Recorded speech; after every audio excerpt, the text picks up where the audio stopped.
Greetings, everybody. Welcome to another edition of the Breakfast Club Jamboree. Got that funk here and the usual band of suspects to help me begin the show, and I'm sure more will come along in due course. So, Rob, you were just saying, please continue. No, I was saying I personally believe that what Biden should do is just say, hey, I think we should move on in the interest of unity and healing as a nation. We should just move on and not pursue anything with Trump. But then the Justice Department is the Justice Department. They're going to do what they're going to do, and they're going to follow the evidence, and they're going to prosecute who they need to prosecute.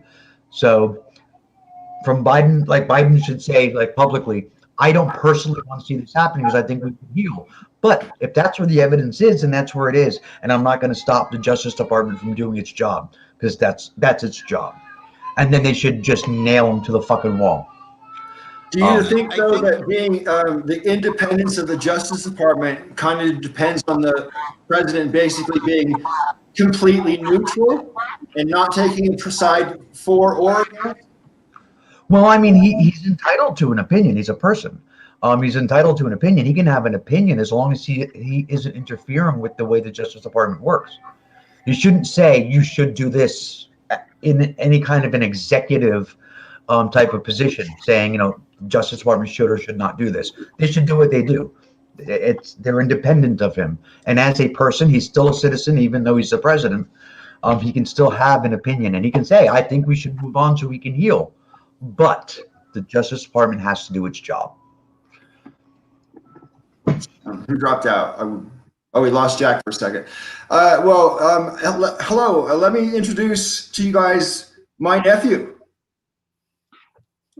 Hey, Bob. I'm Bob. My younger sister's son, and I invited him to join us. And anytime you think someone might like to join us, feel free to let me know and see if we can weave them into our little milieu. Anyway, how you doing, Bob? I'm doing great. How about you? Yeah, I'm in good spirits, brother. Thank you very much for coming. It's good to see you here. My pleasure. Anyway, we've just been starting off the show talking about politics and basically about whether or not Trump should be prosecuted or whether or not that will happen or ought to happen. What's your view? I reckon it ought to happen, but I doubt it will happen. I don't think he's going to face very many consequences at all, personally. And is that because the system is corrupt or the people are corrupt that are, what's the deal? Why shouldn't, if it ought to happen, why won't it happen? Just a slippery guy. He hasn't gotten in trouble for anything he's done before in his life. I don't know why this would be any different. But yeah, I do think the system in a lot of ways is built to protect people that are doing wrong. And that's including him. Well, I think because themselves as possibly being in a similar position themselves one day. And I think the powerful protect the powerful. I think that's generally true. I think sometimes, the bigger they are, the harder they fall. And I think Trump is kind of ripe for, I know he has a huge following on one hand, but on the other hand, he does all of his crimes right out there in front of us all. Any one of us right now could list off 3 different things that we know he did that were illegal. And you could probably list off 3 lies that he's told since Wednesday, he's so far off the chart that we can't remember where the chart is. Right. Yeah. If he ends up pulling off point, something, though, just that, Bob's point is exactly why he does need to face consequences. Just the fact that basically, I doubt there's anybody here on this panel who feels like Trump is going to face all the consequences that he has brought upon himself. It's very unlikely that we're going to see any consequences at all. But if we do see any, they certainly won't measure up to the crimes that he's alleged to have committed, many of which are proven. And that very fact alone is why he needs to be prosecuted. what if he's somehow finds a way to pardon himself. You can't pardon yourself. It's right there in the language of the article in the Constitution that talks about pardons. The president may grant a pardon or reprieve. The word grant means from me to something else or someone else. You can't grant something to yourself. Anything that you have yourself, you already possess. You can't, no man can be his own judge in a trial. That is part of the fundamental principles of the founding of the country.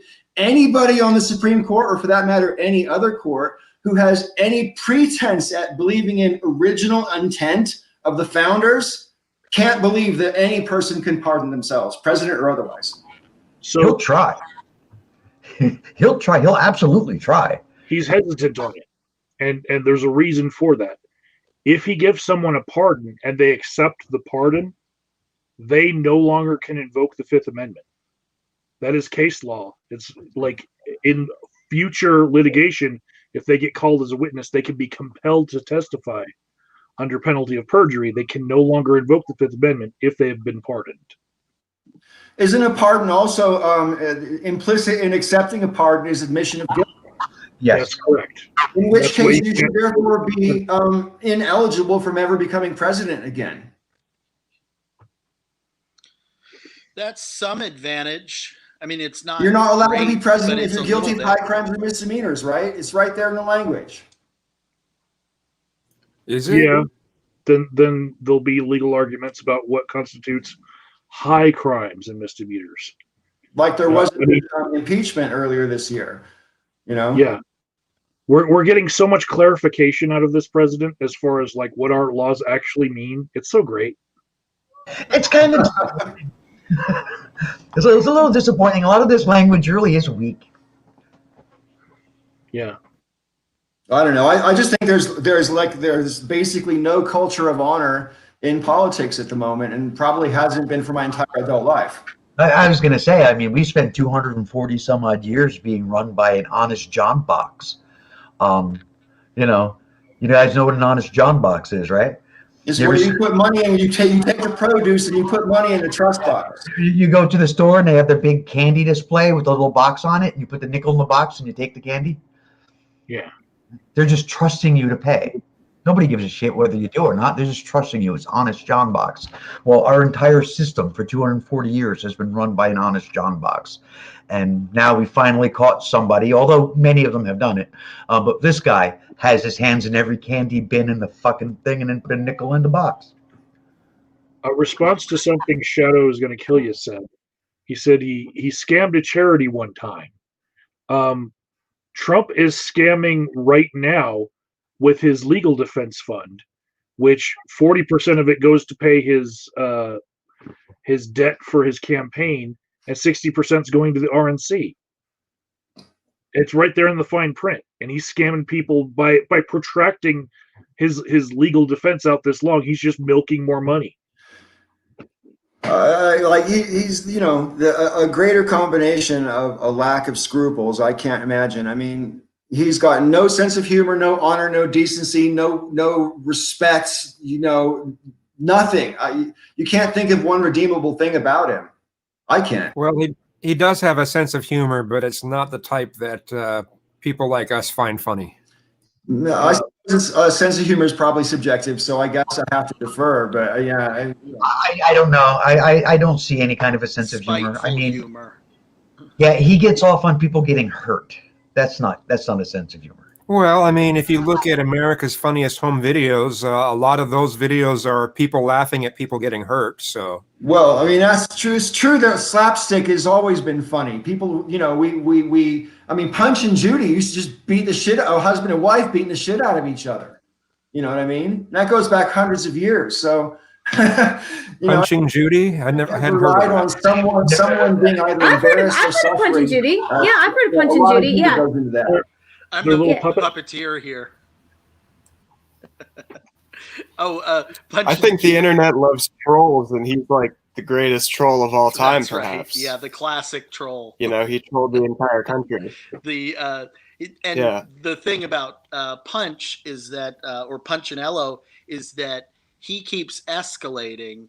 I mean, he's sort of the original Bugs Bunny, but Trump is a really good analogy for Punch, because he just ruthlessly beats people up, and then he goes to the judge, and then he beats the judge up, and then he goes to the jailer and he beats the jailer up, and then he goes against the army and he beats the generals up, and then he's killed and he's sent to hell and he beats the devil up.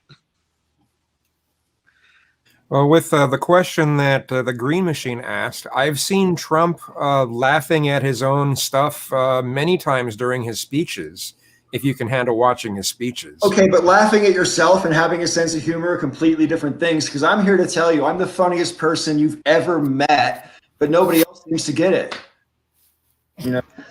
Wrong, I am. Hey, Peter. Peter, meet Bob. Bob, Peter. How's it going, Bob Peter? spells- Good to meet you. Hello, Bob. He spells his name backwards. A palindrome.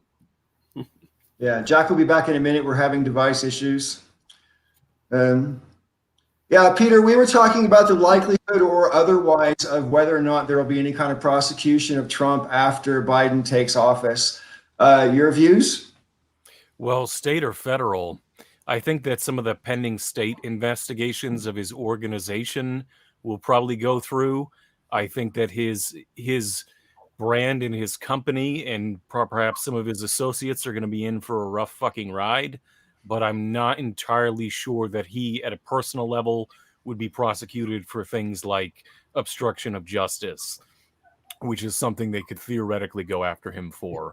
I mean, there's going to be lawsuits galore, but whether or not they go after him specifically, that's up for debate. I think there's one case in New York where it's like a campaign finance thing, if I remember correctly, where he was listed as a unindicted co-conspirator, I believe was the term. Individual one. Yeah, individual one. I believe it was in the Stormy Daniels case, and I think that might be a New York State thing, but I'm not entirely certain. Yeah, that's the SDNY with Letitia James prosecuting. He's got tax fraud stuff in New York that he's going to have to answer for, and campaign finance stuff he's going to have to answer for, and that's all state level stuff, and he will have to answer for it. Don't know if that's going to mean time, probably not, but I agree with you, Peter, that a lot of people around him are going to be going through the ringer. A lot of them are going to end up in prison, and he's going to pretend he doesn't know them. A lot of them are going to end up broke, and he's going to pretend he don't know them. A lot of people. I hardly knew this Ivanka lady. A lot of people in his orbit are going to be hurting, and that's fine. That's cool. Hey, something I just want to interject real quick is it's still not 100%. It's probably 99.9%, but it's not 100% that Biden will be the one who's president come January. It's not 100%. Elaborate but on it's the still not 0.1%. Tell me about the 0.1%. Give me my worst nightmare. That's 0.1%. If Trump manages to pull some strings to get the electors to vote differently, And by or makes it so the legislatures choose different electors that would be in his favor. But that's not legal. And I well, know, I mean, I didn't say it legal, but Trump's going to try whatever he can. It's never stopped him before. I would place that as, I personally would place that as a lower probability than Biden somehow dying, like from natural causes or from catching the Rona or from getting hit by a meteor. Any of those scenarios seem more likely to me, because as much as Republicans, lower level officials like that, they may, espouse whatever necessary things they need for Trump, I doubt they're going to break that way, like, faithless electors. I don't personally see that as particularly plausible. Although I don't see it as plausible myself, I didn't think Trump's presidency was plausible the day before the 2016 election. So now I understand everyone's nerves about every step of the way. Absolutely. I get that kind of shell shock, but I just honestly, I think and I'm not the first person to make this point, of course, but I mean, if it had been like it was in 2000, where it was one state and you can probably like manipulate and wangle and threaten and bribe one state in your way, but when you're talking about 3-4 states or whatever, I think he just bit off more than he can chew. And also, it was interesting that none of the lawyers, none of them would use the word fraud to a judge in court, because they would have got disbarred for that, and they all knew it. One state where your brother is governor. Was that wangle or wrangle? Because they can mean very different things. Well, it depends on the angle of the dangle.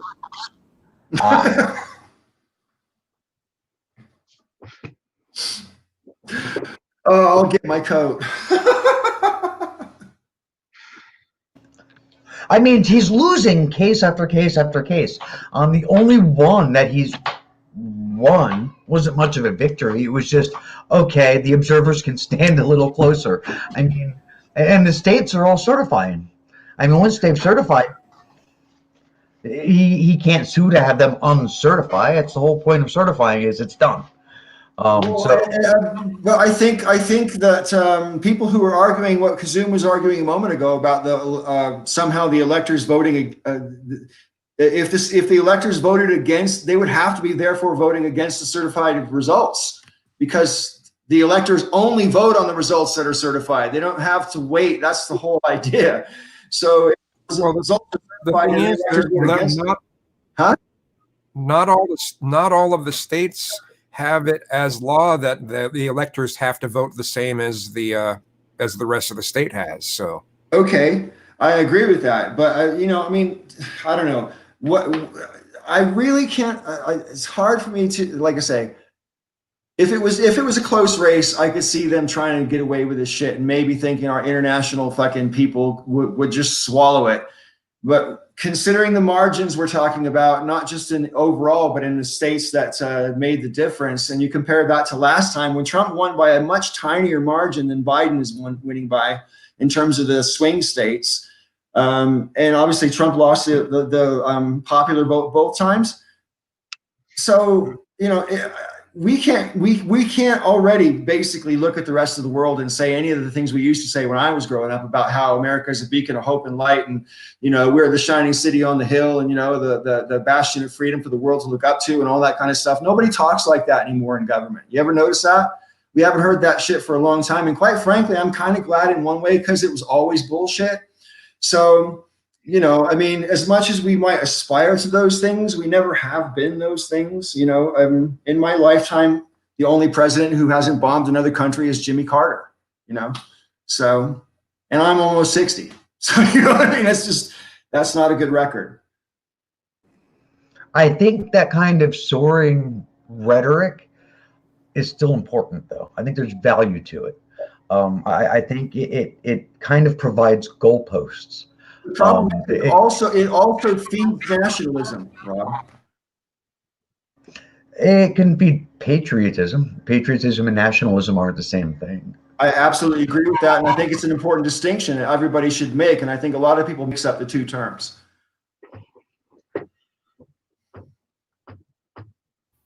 I think a lot of people my age have completely lost hope in the country. We don't feel that sense of pride to be American in general.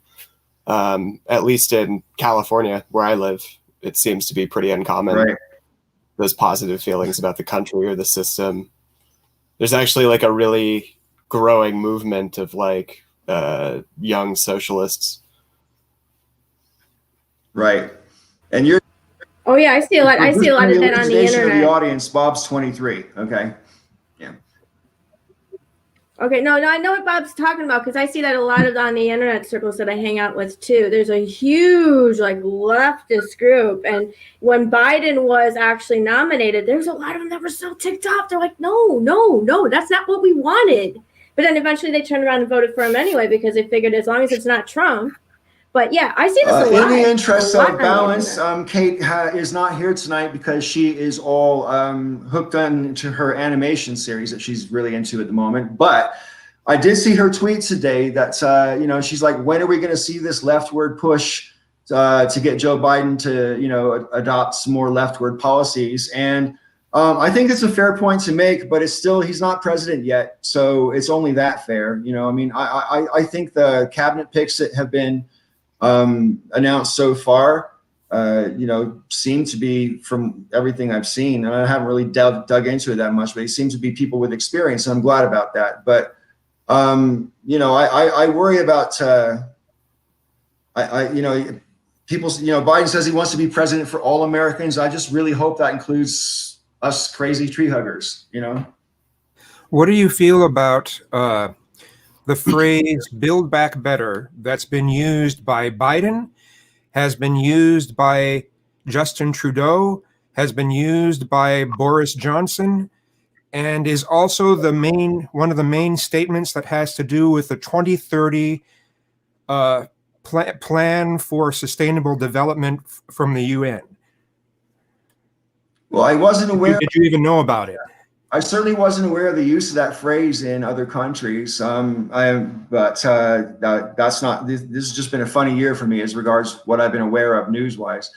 But as far as "Build Back Better," I thought it was a decent slogan because it didn't promise too much. It's ambitious and aspirational rather than being, and that's what a campaign slogan has to be. But building back, getting infrastructure programs going, and that's the only thing that's going to save us from a massive depression. When we finally get the medical side of this coronavirus sorted out to a higher degree, and this country needs to be rebuilt. And I want to talk a lot more about that because I want to talk about restaurants later on. But it needs to be rebuilt, and now it's time. Quintka says "Build Back Better" is code for Bilderberger, and it's like, no, it's code. It's somewhat code in some people's eyes for the Great Reset. Okay. Build Back Better came from Japan, 2015, as a slogan for them to rebuild after a disaster. And that's basically what Build Back Better means. It's the whole concept is using a disaster as a trigger to improve society. So if you want to call that the Great Reset, then fine. But that's actually the origin of the phrase Build Back Better. I personally have no problem with it. I am not the kind of person who thinks that lizard people are running the government, eating babies, and looking to enslave everyone. I just like the message that I hear in it, that we can use this as an opportunity, not just look at it as, a downturn that's going to have no upside.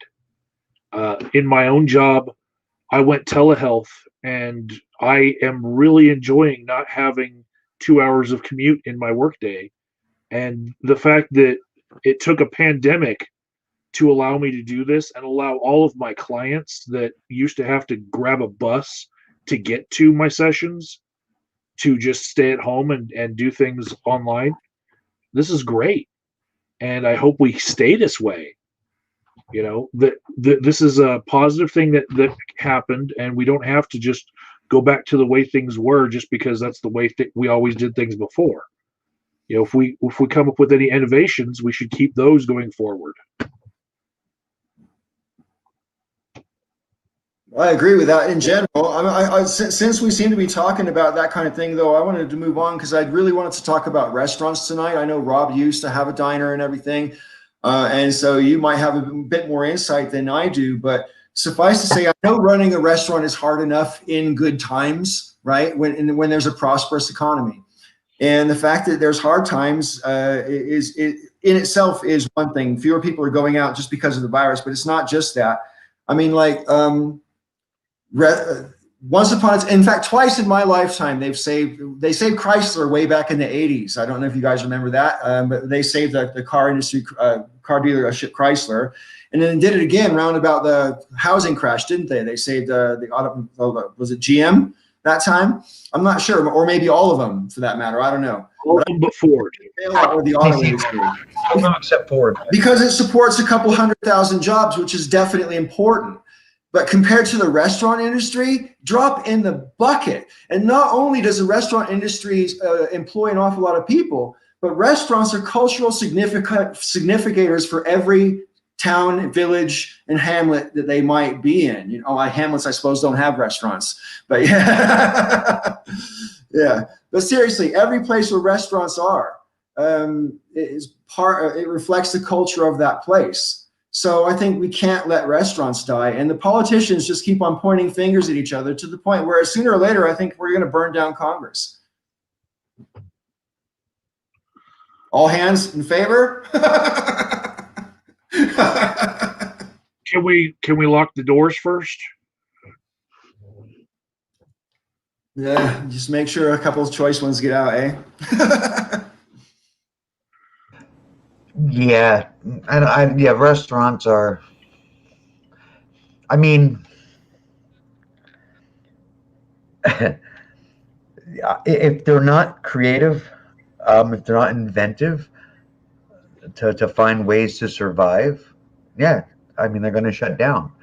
Um, you know, trimming down to a skeleton crew and inventing new ways of doing business is the only way a lot of them will survive. And the ones that do survive are going to be even stronger when we get to the other side of this, because they'll add things to their toolbox. They're going to add things to the way they do business. You know, they will have by necessity had to grow new ways of being, and they'll carry those going forward, and that'll be good for them. The ones that don't make it, I mean, I'm not into the whole like Darwinism thing, you know, but if they don't survive because they failed to learn, or they failed to change with the times, there's a certain amount of that's on them. But there's also a certain amount on it that's on the landlords, on the system of local taxation that pays. Yes, I agree. It's all woven together. Agreed. But even with all of that, some of them still won't. I mean, they can have landlords that are going to let them slide, and they're going to have all kinds of stuff, and even some with money from the government that still won't make it, because some business owners aren't capable of adapting. They aren't capable of change. And I mean, having had a restaurant, and having dealt with other people who have restaurants, I know some of them, and I've seen some of the ones that I was competing with, you know, shut down during COVID, and it was just like, I mean, there's one actually right down the road. They had this great thing in the paper that they're closing. They can't. The coronavirus has completely killed them. They're closing. 2 days after they locked their doors, new signs went up, and they reopened as a different kind of restaurant. Same fucking owners. You didn't close because of the virus, you motherfuckers. You're guilting people to come in and spend their money, right? Your last couple of days that you're open, and then you're doing a grand opening for this new. It's the same people. But Rob, you live in a fairly small community, right? So I mean, surely everybody is as astute to that fact as you are. So they're not fooling anybody. So why put the lie up in the first place? One thing I've learned. It doesn't matter how small the community is. People don't pay attention to what's going on around them. Well, I mean, with that example you just gave, couldn't it be that they couldn't keep the restaurant open? They couldn't keep it as a business that would continue to make money, so they had to change plans. I mean, does that necessarily? Okay, if you're operating a diner, and times have gotten tough, so you have to change the way you do business. You just change the way you do business. You slim down your menu. You take things off. You add delivery if you don't already have delivery. You take payments over the phone and do contactless payments. You do curbside pickup. There's all kinds of stuff that you can do that didn't exist before, that now a lot of places are doing, right? You trim down how many people you have on staff, or you change the jobs. Like somebody used to be a waitress can now do delivery. You know what I mean? And you kind of just change people are sitting on the bus to make your business more profitable. It does not make your business more profitable to completely close down, buy all new signage, buy all new menus, pay for a marketing team, and then say, oh, the virus is putting us out of business. No, no, that's just dishonest. This is like, it's a complete lie. And unfortunately, most people aren't aware that it's the same owners. I see on the local Facebook pages, people like, oh, that new place. And they named the place, they changed it into a burger place. All they do is burgers. That's all they do. And they changed the name of it to Cow Patties. And why would you name your restaurant after cow shit? I don't give a shit what you're making. Cow Patties is cow shit. I'm not going to eat someplace with shit in the name. What was the niche that your restaurant used to occupy? Comfort food. Fried shit. What particular type of comfort food? Oh, burgers. So your competition. But I didn't only do burgers. Your competition has now taken up residence in the niche that you maybe might want to have gone back into in their absence.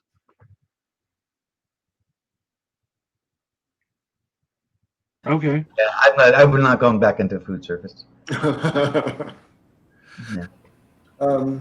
Yeah, I don't know. I just think that's. I know the government still hasn't given us a stimulus package to like regular people either, and obviously that's pretty important. But like when it comes to saving industries, I mean, if it's a choice of saving the airline industry or the restaurant industry, I don't know how you make those types of decisions. You know what I mean? But you can't give money to everybody anymore. Everybody's got their hand out, and but like I say, restaurants employ something like 4 million people, or I can't remember the number, but it's millions of people. You know, I don't think saving the airline. Personally, I don't think saving the airline industry is worth it. I really don't. They are a necessity that will exist in some form or another, no matter what we do, no matter what the government does. They will endure or reinvent themselves in some way. It's not going to be like, we're not going to get to the other side of this and go, nope, now we have no airplanes. What do we do? That's just not going to happen. Oh, that'll happen. It's just not going to happen in our lifetimes. Don't you think? I mean, don't you think though? I mean, if there isn't any sort of stimulus for them, don't you think that there will be some airlines that actually go down? Some of them need, and they probably should. Another one I think that we should like really not help or not give any kind of stimulus to is the fucking cruise ships. Fuck that. They don't even pay taxes in America. Every one of them is a floating fucking petri dish. They don't pay taxes in America, and every one of them is a floating environmental disaster. Fuck all of them. Big ass. So what businesses are getting stimulus right now? What industries are getting stimulus? Because I wasn't personally aware of any in California that are currently getting. Well, let me see. They gave money. I don't know about like currently who's getting. I do know they did give money to airlines. They did give money to cruise ships. Mm-hmm. I don't know who else got money. They gave the PPP to all of business, didn't they? I mean, if you had employees, you could get some PPE protection if you had to close your business for coronavirus. That was my understanding. And even if they could just extend payment protection plans to restaurant owners for the next, I don't know, 6, 8, 9 months, whatever, just pick a number. That would help a lot of them, because keeping your staff, even if you could just keep your staff so that if at some point you could afford to open again, you have people, you know what I mean? Oh my God, this is something, here you go, this pisses me off. This drives me absolutely fucking crazy, because it is the largest missed opportunity in decades. When they shut everything down at the beginning, when the whole country kind of went on some kind of quasi lockdown, they should have like spent shit tons of money on road crews and fixed the infrastructure from coast to coast in this country. There was nobody on the fucking roads for 2 months. In my county, they fixed most stuff on the road. They did do that, Kelly? Yeah. They didn't do shit. Yeah. I think they did. I think they fixed some in Michigan too when we had our shutdown. It should have been a national thing. The amount of the number of people they could have put to work, the amount of money that could have been flowing through the system when everybody was freaking out about, oh, what are we going to do with no money? The economy's going to crash. They could have been pumping tons of money into the economy while keeping people home and safe at the same time. And they didn't. They just didn't. And maybe some locations did, and thank God that's great for them. But I mean, I think nationally they should. The day they said they were shutting down, I was like on Facebook in all caps, infrastructure. It makes no sense to not do it. So I agree with Paul about saving the restaurants, specifically for two reasons. One, cultural significance, like you brought up, and two, the massive amount of people they employ.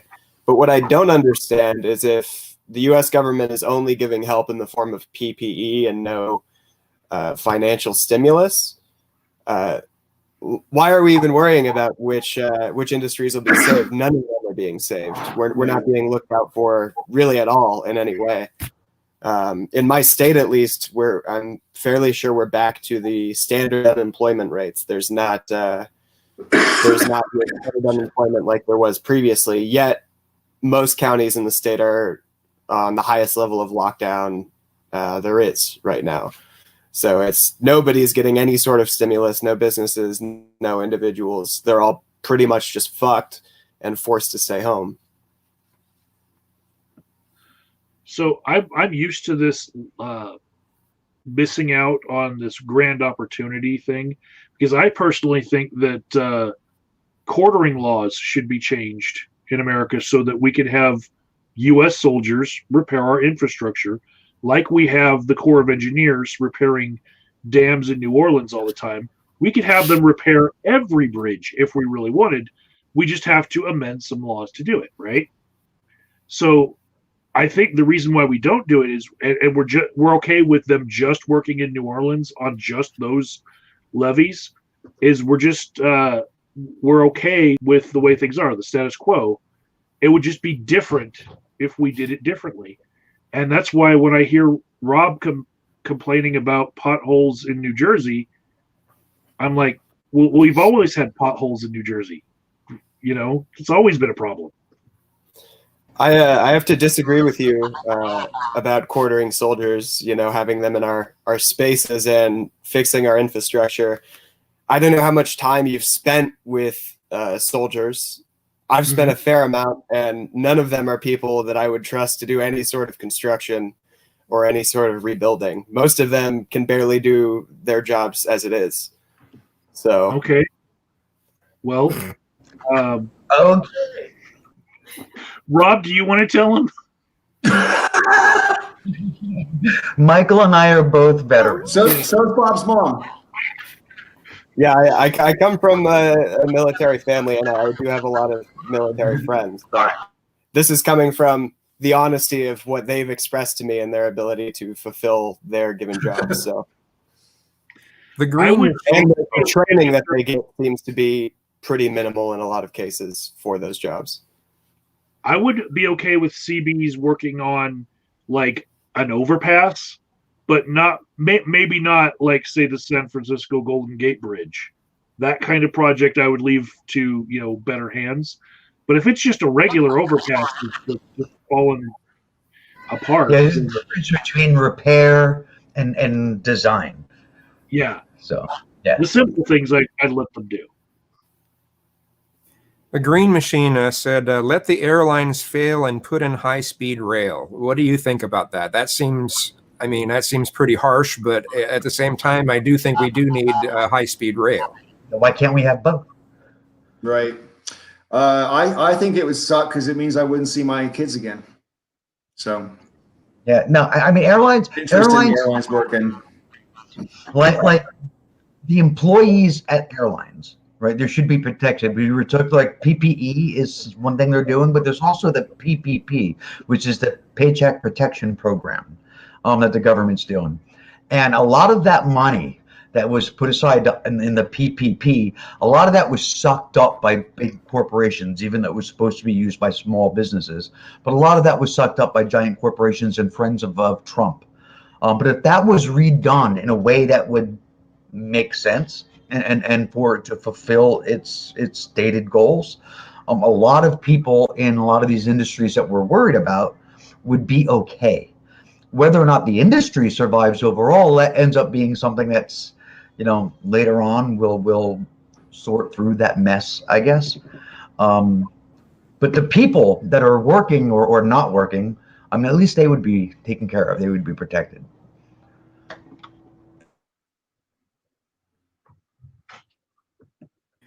Okay, Green Machine added, okay, keep airlines for overseas travel. Okay, that seems fair, but what about, just within the continental United States? High-speed rail. He said that. No, I'm just saying. I mean, how do you feel about the airlines not really being a thing anymore when it comes to the continental U.S.?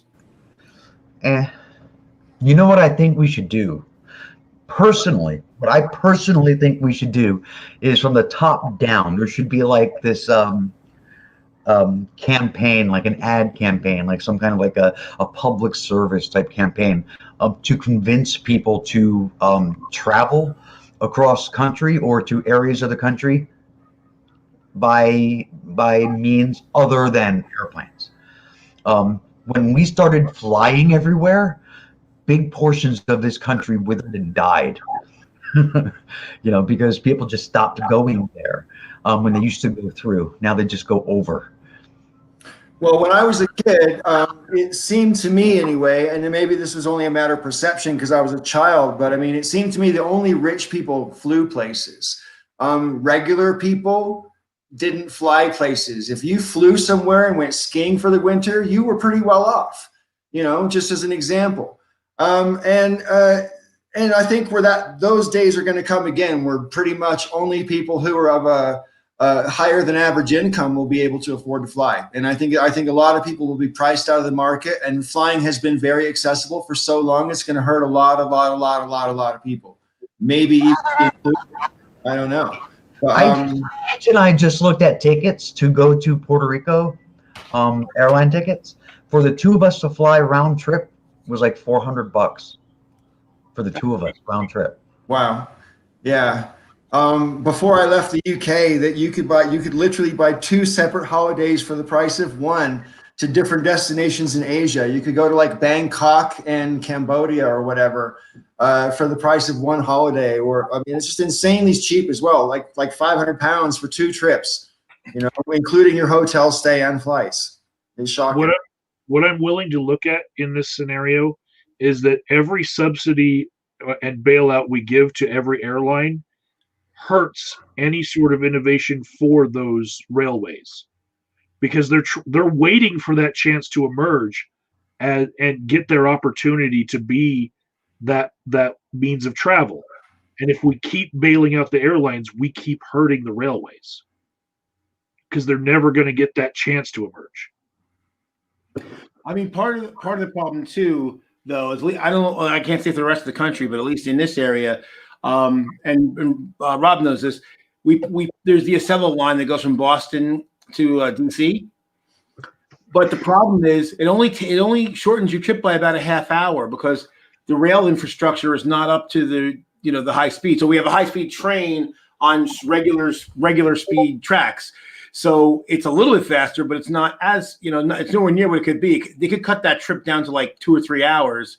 But right now it only cuts it down to like 4.5 hours from 5 because so that's going to take, it's going to take some money. It's going to take some federal money to make it happen. But unfortunately, there has not been the impetus. And to me, I would love it. I mean, if I could get to, to DC in like an hour, that'd be amazing.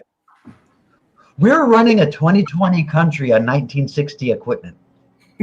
Right. Yeah. And the thing is, and it's not just the government stuff. I mean, like I said, whenever I hear people say, we should run government like a business, beyond the fact that's dumb for a lot of other reasons. But the fact is that a lot of businesses are very poorly run. Everyone's afraid of automation. I mean, there's so many places that aren't even up to 1999 automation, let alone 2020 automation. I see it all the time. I was just bad mouthing business owners too. You're bad mouthing what? You and I was just bad mouthing business owners too. Just a little while ago, you missed. A lot of them are too stupid to keep up with what they got to keep up with to change with the times. Yeah, so. we had just recently a customer not that far from here that they make hand sanitizer among other things, and we changed out a drive, that variable frequency drive that had died, and I told him what it was going to cost. It cost what I told him, and he was kvetching over the price, and he's talking about his margins, and I'm like, dude, I looked at his equipment. He wanted me to look at his equipment to see if it was worthwhile to upgrade it or to replace, or if he could just throw it out and get some brand new equipment. And I was looking at this stuff, and I'm like, dude, you have so much stuff here that needs to get done, and I'm just giving him a rough idea what it's going to cost, and he's like, oh, I'm like, yeah, but he's telling me about all his operational problems. He wastes so much money on maintenance issues, and if he would just upgrade the damn equipment, like the one thing is basically the controllers have burnt out. 3 of the 4 controllers have burned out on this one system, so he's only making a quarter of what he could make. So that costs him extra labor, it costs him extra time, it probably costs him some sales. So if he were to spend, he's probably going to have to spend about $60,000, but he'd make that back in no time. But it's so I laugh. Like we're in this weird spot where there's certain companies that are using automation to a very high degree. Some that are using it in places where it doesn't even really belong, and then there's a lot that aren't using it in places where it should be. Give me an example, Joe, of where you think it doesn't belong. There are certain tasks where when I basically the way I look at it is I compare what does it cost to have a human do the job versus what does it cost to install and maintain an automated system. I'm trying to think of a good. Well, here's one. This was like for several years ago. This was on an air separation plant. So basically, what we do is we take air, compress it, chill it, and then liquefy it, and then you literally distill it, and we separate oxygen and nitrogen, argon, all the constituent gases. So we, controlling that process, you need some sort of control on it. But then there was like a waste dump where literally all it was doing was you were taking, in the process of doing the distillation, you end up with some liquid it's the wrong concentration. There's too much oxygen in your nitrogen or too much nitrogen in your oxygen, and you can't use it for anything. You have to dump it. And it was like way the hell away because it's cryogenic liquid. You don't want to vent that near people because if it is oxygen, it could ignite. If it is nitrogen, you could asphyxiate people. So you want it away from people. And then they decided they wanted to automate this valve, and it had a standalone thing on it. It was perfectly fine, working fine. And they're like, well, let's put that on the system. And then they had to run 800 feet of conduit and put a controller and buy a special valve that cost $10,000, all to control something that was working perfectly fine by itself. It didn't need to spend any of the money. But I see more of it, things that should be automated than aren't.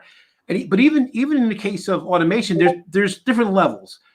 There's what I distinguish between controls and automation. Controls are the operator, if he wants to open the valve, can go to a screen and hit open valve as opposed to having to run out and physically grab the valve. That's controls.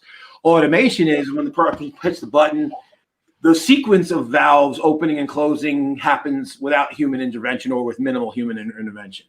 And it's really a tool.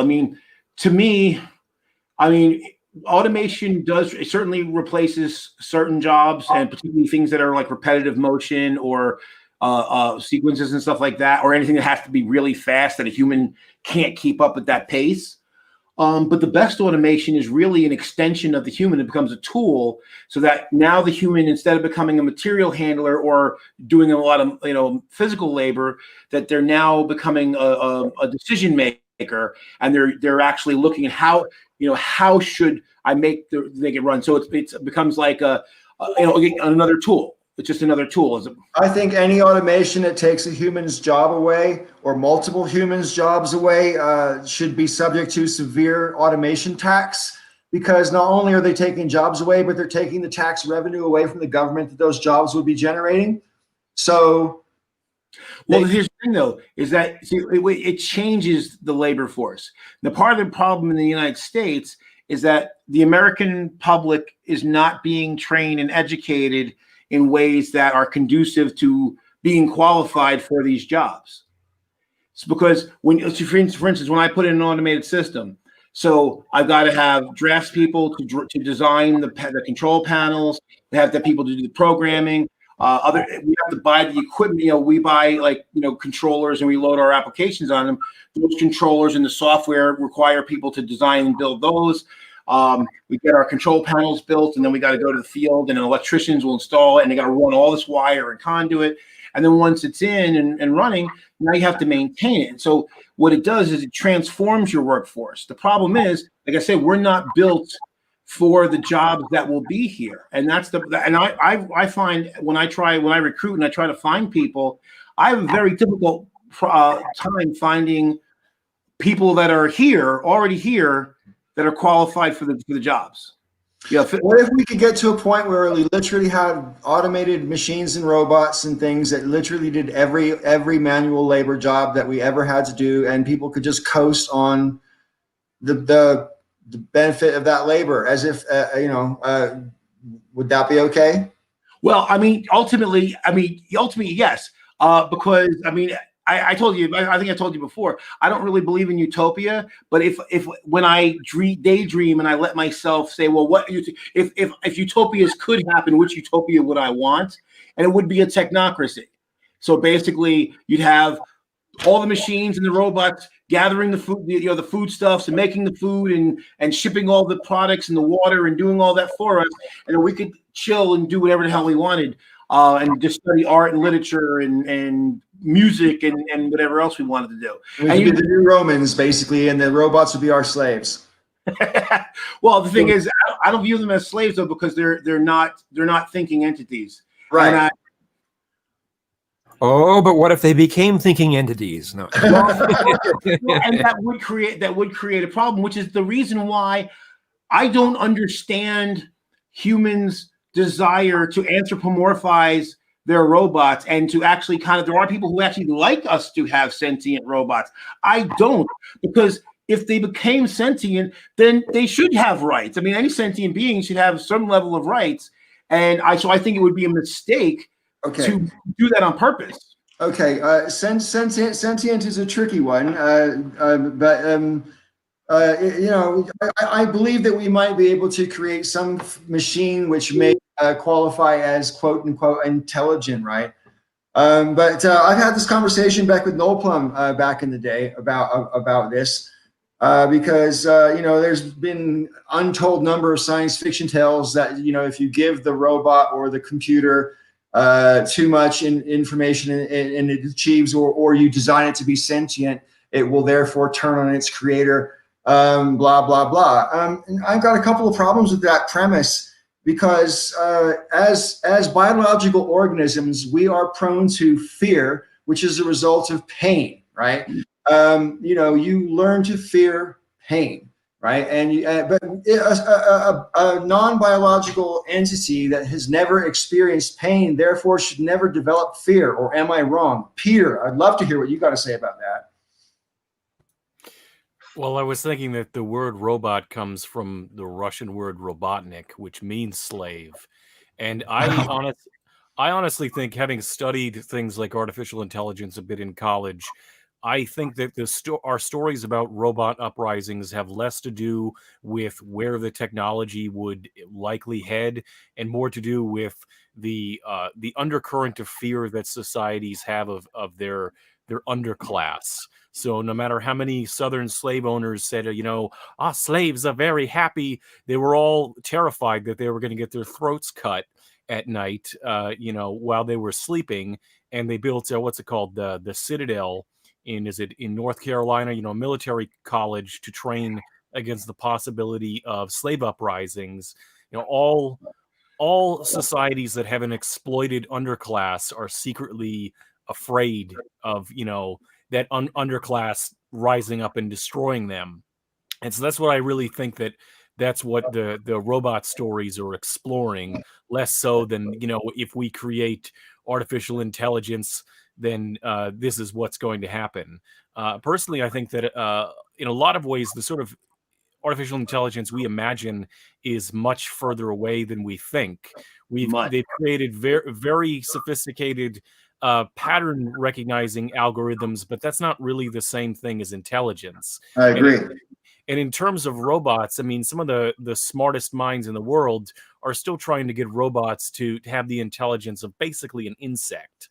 Right. So, I mean, I think that the media plays up a lot of this to make it seem like in the next decade, in the next 20, 30 years, that there's going to be this artificial intelligence as a buzzword within the media means something completely different within, the academia and the research and R&D of companies that are actually working with this stuff.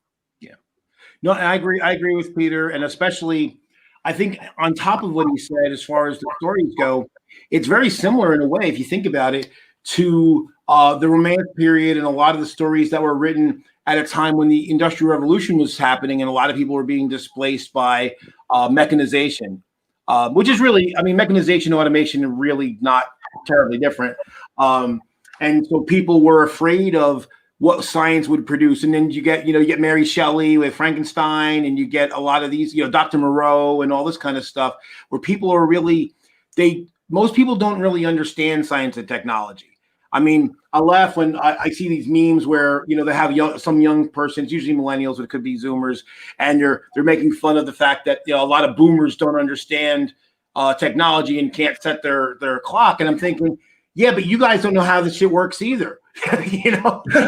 Knowing how to use your smartphone means dick, because that's not really understanding technology. They don't know. People don't know how chips are made or how the chips work or any of that detail. Most people, because you don't have to. You can get by without without knowing all that.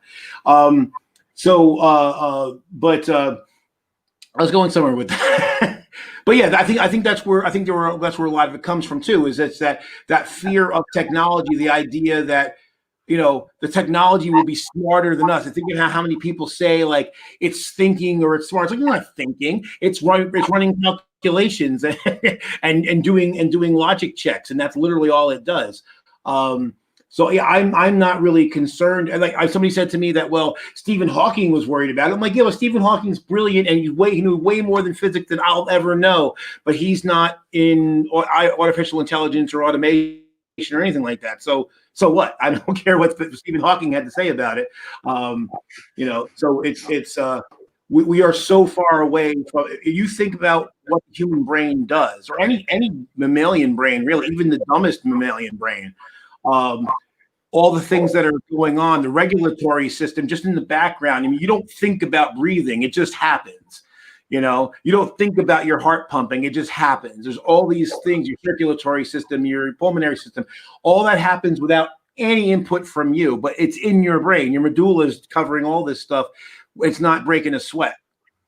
Well, logic checks, though. I mean, as far as some of what you were mentioning that computers do, I mean, they can do it a lot more efficiently than we can. Well, yes and no. In many cases, anyway. It's certainly. I mean, the thing is, it's hard to compare because there's a lot of things that happen in the background that we're not even aware of. But certainly, I think as far as our conscious minds, yes. I mean, you can't count as fast as the computer can. And so, and when I say logic checks, like simple things like, you have various sensory inputs, switches, gauges, various values, and there's logic in there. So, hey, if the pressure goes too high, do this. If the temperature goes too low, do that. Well, and that's like, I'm trying to remember. I think there was a video you did, Paul, on Breakfast Club about self-driving cars, and I was right there with you. Like I'm not sold on, as someone who does automation and controls, I'm not sold on self-driving cars yet. It's very simple when you have one or two cars roaming out there, but to have fleets of them, there's a lot more considerations that the average person isn't aware of. And I know the people doing it are aware of it, but there's going to be a lot more infrastructure than we have to support it. I'm not going to totally interrupt you. I'm just going to put on the record, because I don't want to have the whole conversation again, but I'm absolutely against self-driving cars, 1,000%. Please carry on. Yeah, and the point I got in a discussion with somebody in the comments, and they were just so obsessed with the processing power and how fast everything was. And I said, that means nothing. It's running a program, and the automation is only as good as the program and the sensory input. And then like a week later, there was one of those self-driving cars ran over a woman. The reason why is because the vision system that was hooked up to it, it was going through fog. The vision system was faulty to begin with, and then it was fog. It couldn't see her, and it doesn't have like the vision systems are not as good as your eyes. Well, assuming you have good eyes. My eyesight sucks. But if you have 20/20 vision, most vision systems are not as good as your eyes. Well, I mean, if they have multiple cameras and they're processing multiple sides of the car at the same time, I mean, if you're just talking about looking just forward, yeah, I agree. But if they have cameras all around the whole vehicle, they could feasibly have better vision than we can. Well, they have that. Well, see, that's greater field of vision. There's a difference between the field of vision and the acuity of your vision. Well, there's ways that we can do pattern matching. If we can see patterns that aren't there in white noise, computers can't really do that very well. Right. Well, and another one, for instance, remember if you've ever seen like a picture during rain or fog, and there's things that you look at the picture and there's details missing from that picture. It's very hard to actually photograph rain. But you've seen it, you've seen the drops coming down, but the picture's having hard. So if the picture is not being picked up in a photograph, then the computer is going to have a hard time seeing it. You can see fuzzy outlines in fog that intuitively, oh, that's a person, that's potentially another vehicle, whatever, that the computer may not be able to figure out. Yeah, we know what a visual means more than a computer would. Exactly.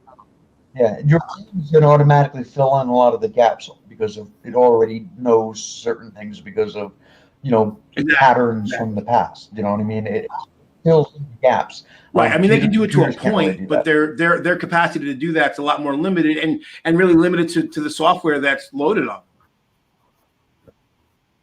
And now there are. I don't understand why we need this technology to be so good, though. Why would we need the cameras on cars to be as good as our eyes? Like our eyes are a process of evolution that brought us there, that came from necessity for hunting, gathering, stuff like that. Like because the cars need to be able to avoid other cars. They're big blobs of color. That doesn't seem like something that would require. Well, that's when on a clear day with no atmospheric interference, throw fog, throw rain. Like I said, that woman that got hit was because basically the computer was blind to the fact that there was a woman in the road and hit her. And if you see the video, you can see her. You can see her in the video. The car didn't, and that's the problem. So I was going to say, with something like that, wouldn't they have to test even those elements first, or was it one of those situations where it's like, okay, we're going to save money, we're not going to test it, we're just going to see what happens? Because that seems like with anything anymore. They do test it. Here's the thing, though: every electromechanical thing fails. Everything's got a mean time between failure. And see, this is where I'm really concerned, is because think about how many people who don't take care of their car. So, so if no one's checking those devices periodically, then what? Because, the camera goes, think about even your own computer, how often, you had a piece fail on your computer. If that happens on a self-driving car, somebody can die. I don't even turn my computer off. Right. It's been on for like 2 years. What do y'all think of Quinka's comment? He says, read up on Marvin Minsky. The brain is a Turing machine.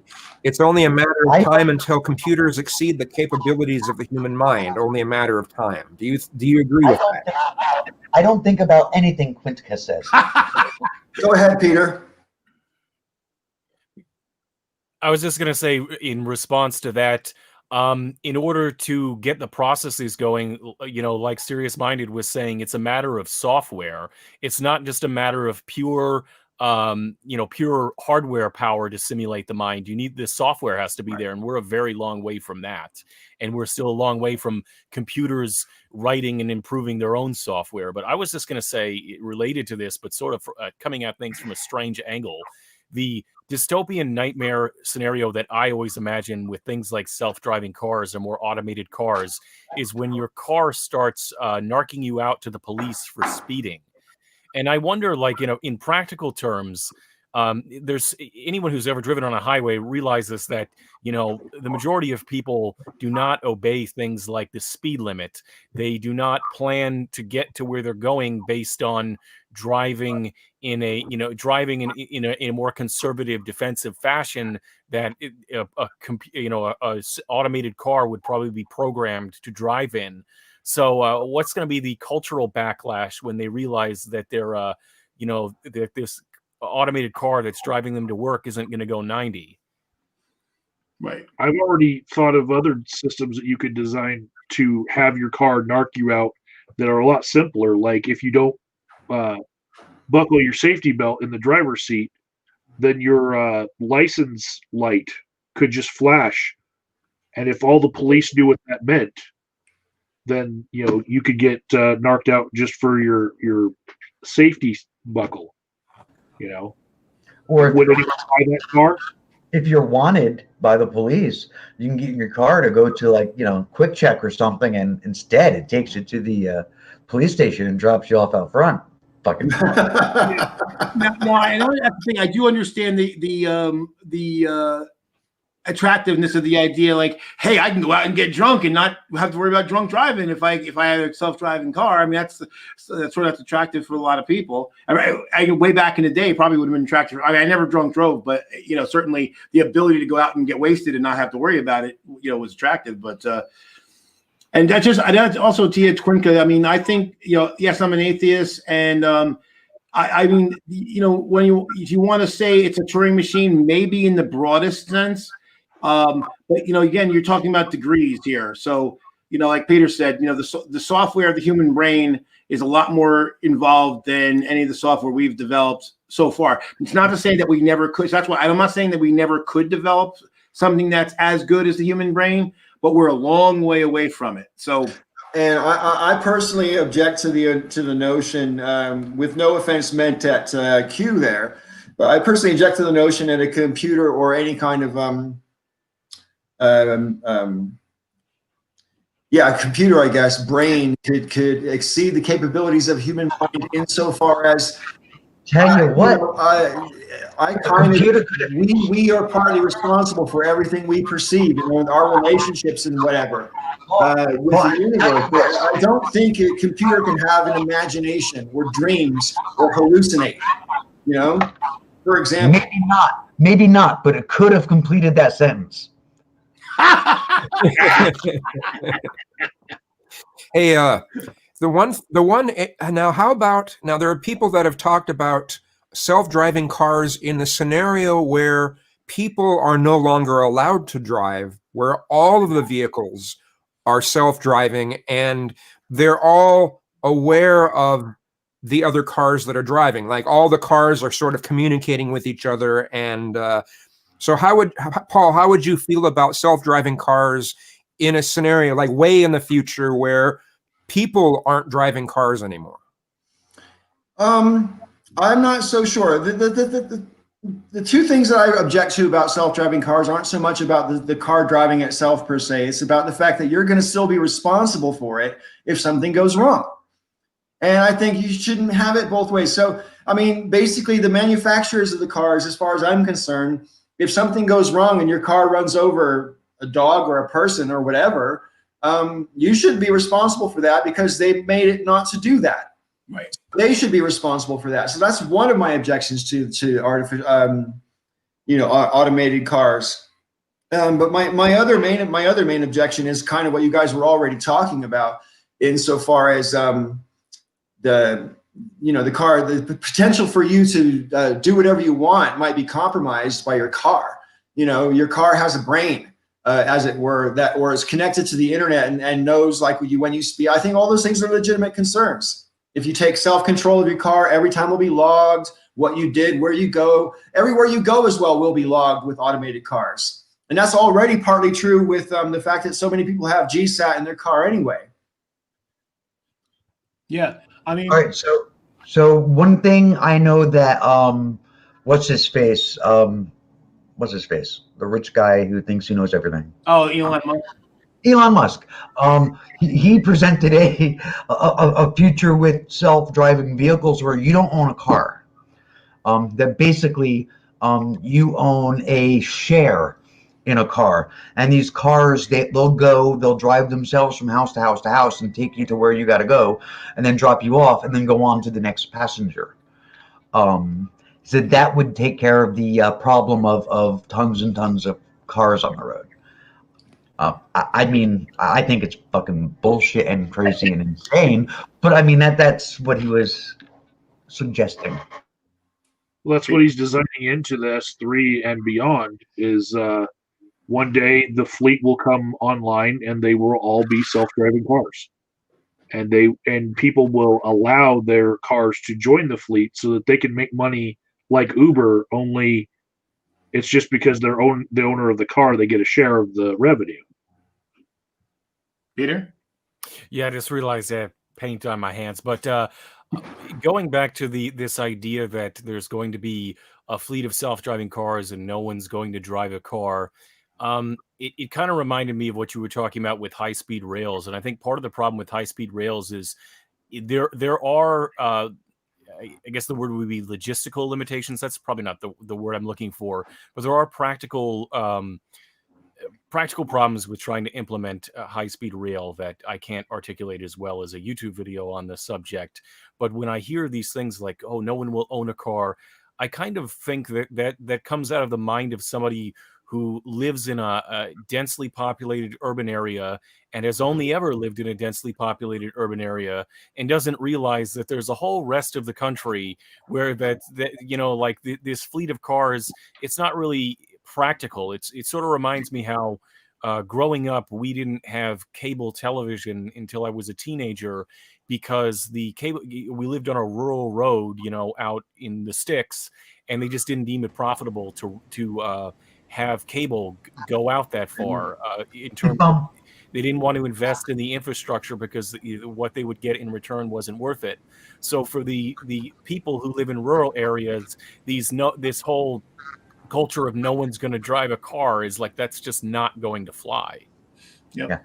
If I'm not mistaken, Peter grew up not really very far from where I live. Just the other side of the border, pretty much. No, that you actually are mistaken. My sister lives near where you live, but where I grew up is like up near Canada. Okay. All right. Just if you go up 87, like just as you sort of get out of the Adirondacks, like that area. That's even worse because I know, like, we didn't have cable. We didn't have full cable until I was like 18 years old. We're talking 1989. We didn't have MTV until 1989. Oh, ouch. What you guys are talking about in the rural areas, I'm going to go a little sidetrack for a second. To me, that is the proof of disproof, I should say, of the right-wing libertarian idea that the free market will solve. Basically, you don't need government because the free market solves all the problems, which of course is bullshit. The market doesn't meet every need. It only meets a need if there's a perception that there's a profit to be made. We didn't have MTV till 1989. And mind you, it's only in those based on perception now. People may invest because they think there's a profit and it doesn't come true. And there may be areas where profit could be made, but it doesn't because the risks are very high. So that's a big problem. That's one big problem with the market economy, is that if there are a lot, and that's the irony of what you get when you find a lot of libertarian type people tend to live in those areas, and meanwhile they're living in the proof that what they believe doesn't work because they're the areas that are underserved because it's not profitable to give them the services that everybody in the cities have. Okay, so a couple of things. One, I want to agree that purple looks good on Kazum. So there's that, and also like Peter was saying about rural areas and cars. I don't know about like urban centers and people who own cars in urban centers, how they feel about it. But rural communities, in the woods, you have a personal relationship with your car. I mean, it isn't just get you from point A to point B. You name your car. I mean, most of my cars had names. We christened our cars, we had personal relationships with them. If you knew the road that you had to drive on to get to my house, you would never want to drive in an automated car on that road. So like I said, I don't know about urban centers. I mean, I briefly lived in a city, very briefly, but most of my life was in the sticks. And yeah, you don't just have a car; you love your car, and if you don't, then that means you're in the market for another one. But yeah, that's Well, and to Kazoo's question from earlier, I mean, the about a time when you couldn't drive your car, like not only is it a self-driving car, but you don't even have the capability to take over.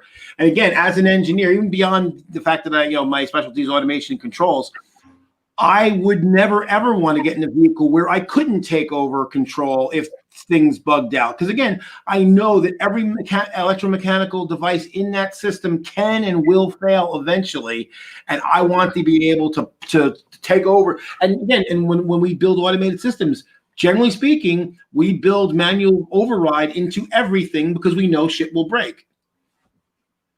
Redundant systems and stuff like that. Well, yeah, redundant systems, and also depending on how critical something is, we may actually have a mechanical override for certain critical systems.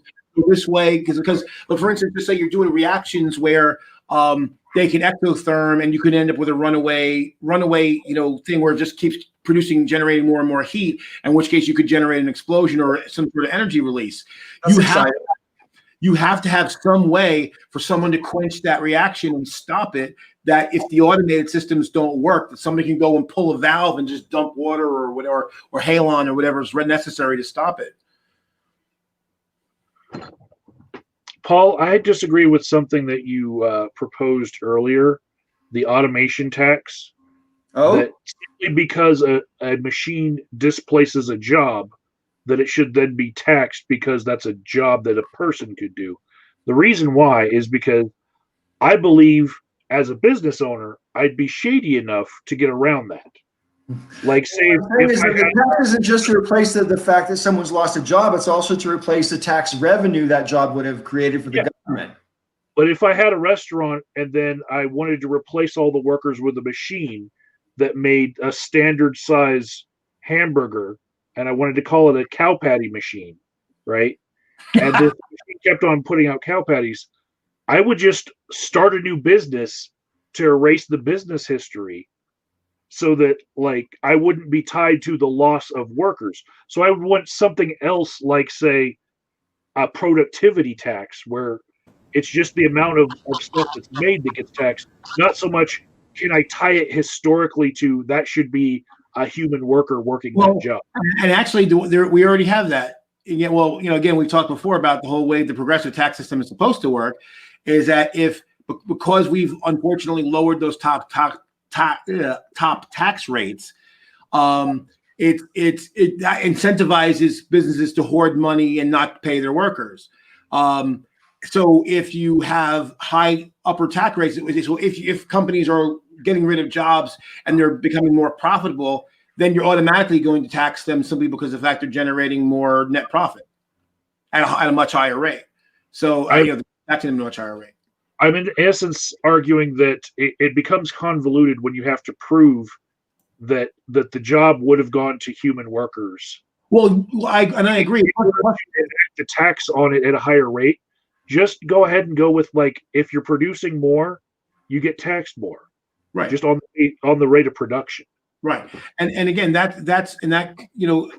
the fact, as I said, what the calculation of trying to figure out jobs displaced gets complicated, because then you have companies like mine who are part of a whole chain of industries that build, design, install, and support automated. So there's a lot. You figure 30 years ago there were almost no companies like mine.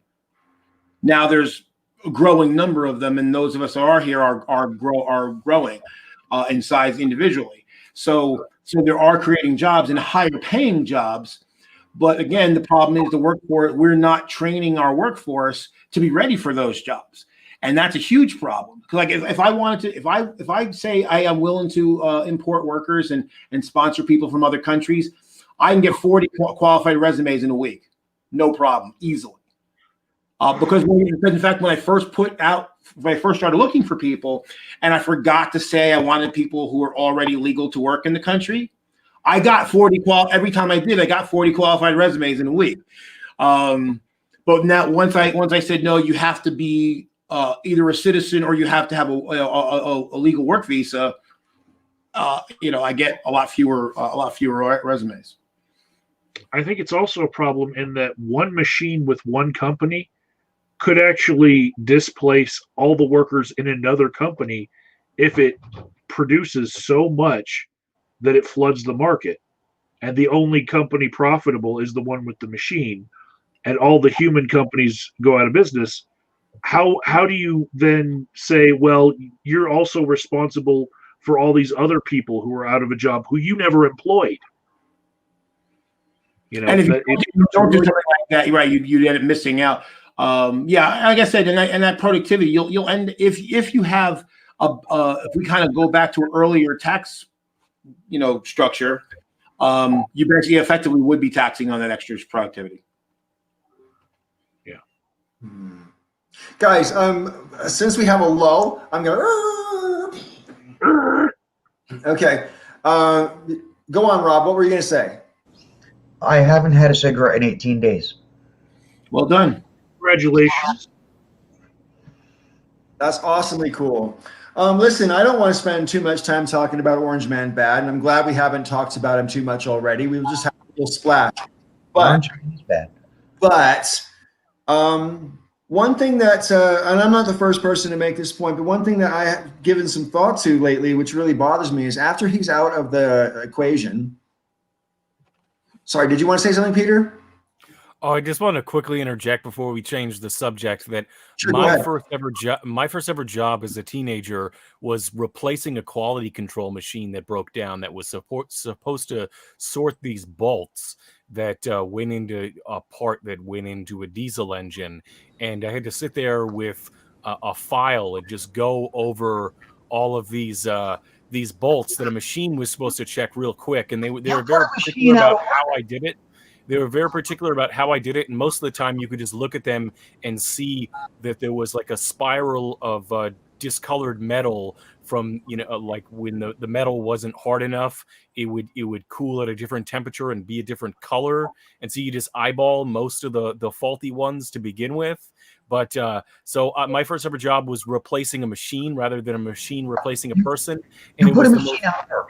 It was the most tedious thing imaginable, and a machine would almost certainly have done it faster. So when we talk about automation, it really kind of depends on exactly what is being automated away. Like if we're automating away like really tedious tasks that humans would be slow at doing anyway, I mean, that's a whole different perspective than somebody with a semi-skilled job that is suddenly, out of a job because of a machine. Right. Yeah, like those big combine harvesters can do the job of what used to take a dozen people to do, it's just for produce and whatever. Since Peter just mentioned that, before we go on to what I was going to talk about, Angel Rider, you first. What was your first ever job? My first ever job was actually working this was my freshman year of college. I was working in the front desk of the dormitory, and I sometimes would have to work like the late night shift. I had a bitch of a boss because she was one of these persons that she had to prove herself. She was like the tough, everybody knew how bad she was. And every time I worked, I had a lot of stress. I couldn't really talk to people. I had to be kind of like partial security guard. So I was kind of like doing two things at once. How old were you when you had your first job? I hated it. I was like, I had to be about like 17, 18, thereabouts. So yeah, but I hated it, and I didn't last probably that first semester. Then I just went on to doing some tutoring, and then eventually about a year and a half later, I found an awesome job working in a computer writing lab where I had a fantastic boss, and I had a little bit more relay because I was trusted as a worker. What about you, Kazum? So that's mine. I think my first job was working at an amusement park. Doing what? So. They switched you to different things. Sometimes I'd man the slide. Sometimes I'd be manning some of the rides in front themselves. Of somebody while they threw darts at balloons? No. That's good. What No. about you, Joe? Not counting like delivering papers and stuff like that. When I was in college, I had a job working with a company because I'm a chemical engineer by education. I was working for a very, very small chemical company. Like it was literally like the boss and his admin and me. that was the whole company. But he did specialty chemicals, and so he was working mostly. He had a lab and he had an office, and I did stuff in the combination of working in the lab, mostly kind of organizing the lab and making sure all the paperwork was because we had to quantify everything for reporting, and then You had an admin job basically. kind of, yeah. And then like there was occasional some lab work. Like sometimes I would at least have to gather the chemicals together for the formulations, and then when we would get orders for like customers, we send out like samples to customers because what we made was mold release, and what that is like in the plastics and rubber industry, you have your molds, and you would either spray in or paint in this release, and when they would do the molds, it would basically help the rubber or plastic product come out of the mold and not get stuck. Right. What about you guys?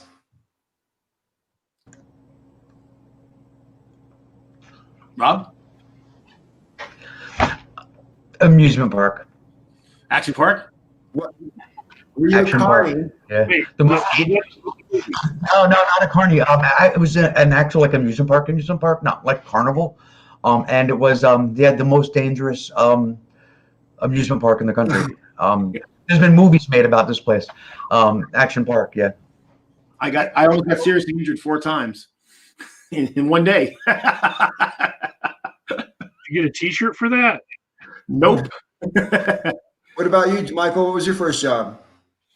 But prior to me joining the Army, I worked on a printing press. Do what? Newspapers and stuff? Yes, printing newspapers, and also on an inserting crew where we had a machine that would take things printed by other presses, like the ads from JCPenney and stuff, and we would fly them into the newspapers that we'd print. My first. I had to do that once, and that was the one job worse than my first job. What's that? It wasn't newspapers. It was the prescription pads for doctors, and they would have inserts of like advertisements for pharmaceuticals, and doing that, flipping through the pads to quality check them, and then doing the inserts and having to walk around the table to stack up all the things. That was the one job I've ever had that was more tedious than sitting there going over bolts with a file. My very first job was when I was 15. There was a local grocery store. And of course, grocery stores get everything delivered in cardboard boxes. And so every single day you got a stack of cardboard boxes. And so it was my job before school every morning to go down. They had 3 great big, like 55-gallon steel drums, oil drums. And it was my job to light the shit on fire and burn all the cardboard every morning. So for the entire year of my sophomore year, I went to school smelling like burnt cardboard because obviously that smoke billows up in your face all the time. And that was a job. I got paid $2.10 an hour for that. And your classmates called you Cinderfella. I should have seen that coming. Did they not have a cardboard baler? Yeah. So anyway, this whole thing was coming up, right? With Trump's about to not be president anymore. The fate's willing, right? And with that in mind, the man has proven himself to be completely without scruples, like I was saying before. And with that in mind, I mean, he's got to be the biggest national security risk in the history of the United States. I mean, he's known to owe more than $400 million, which is to come due in the next 3 years. I don't care how much property he owns. No one has that much liquid cash. Well, maybe not no one, but Donald Trump doesn't have that much liquid cash. Let's put it that way. And I think the potential for him to sell national secrets or worse dwarfs any concerns about whether he might run for president again in 2024. Yeah. Well, and actually, it's even worse because not only does he not have that kind of liquid assets, but a lot of the things he still quote unquote owns, he has debt on. So he can't even liquidate a lot of the properties. He doesn't actually have much equity in a lot of these properties. Further than just the selling of national secrets, which I think, for somebody who doesn't read his briefings in the morning, is going to be really hard to do. I mean, he could vouch for the existence of a program by maybe like, oh yeah, I heard that word before. But if he's not reading things, then he can't really go that in depth with our secrets. But in leaving office, if he starts his own media company, he could be for sale to any foreign party who just wants him to tweet something out that would just stir us up. Well, I mean, what do you think about people who are arguing that Trump should have his social media removed once he's president because he violates the terms and services, and the only reason that he's managed to keep them, his Twitter account, for example, is because he's president? I mean, in fact, it's looking very likely like he will lose his social, at least some of his social media presence, because he's constantly violated those terms of service. Trump is smarter than you think. Well, whether he's smart or not, he's certainly shrewd and cunning.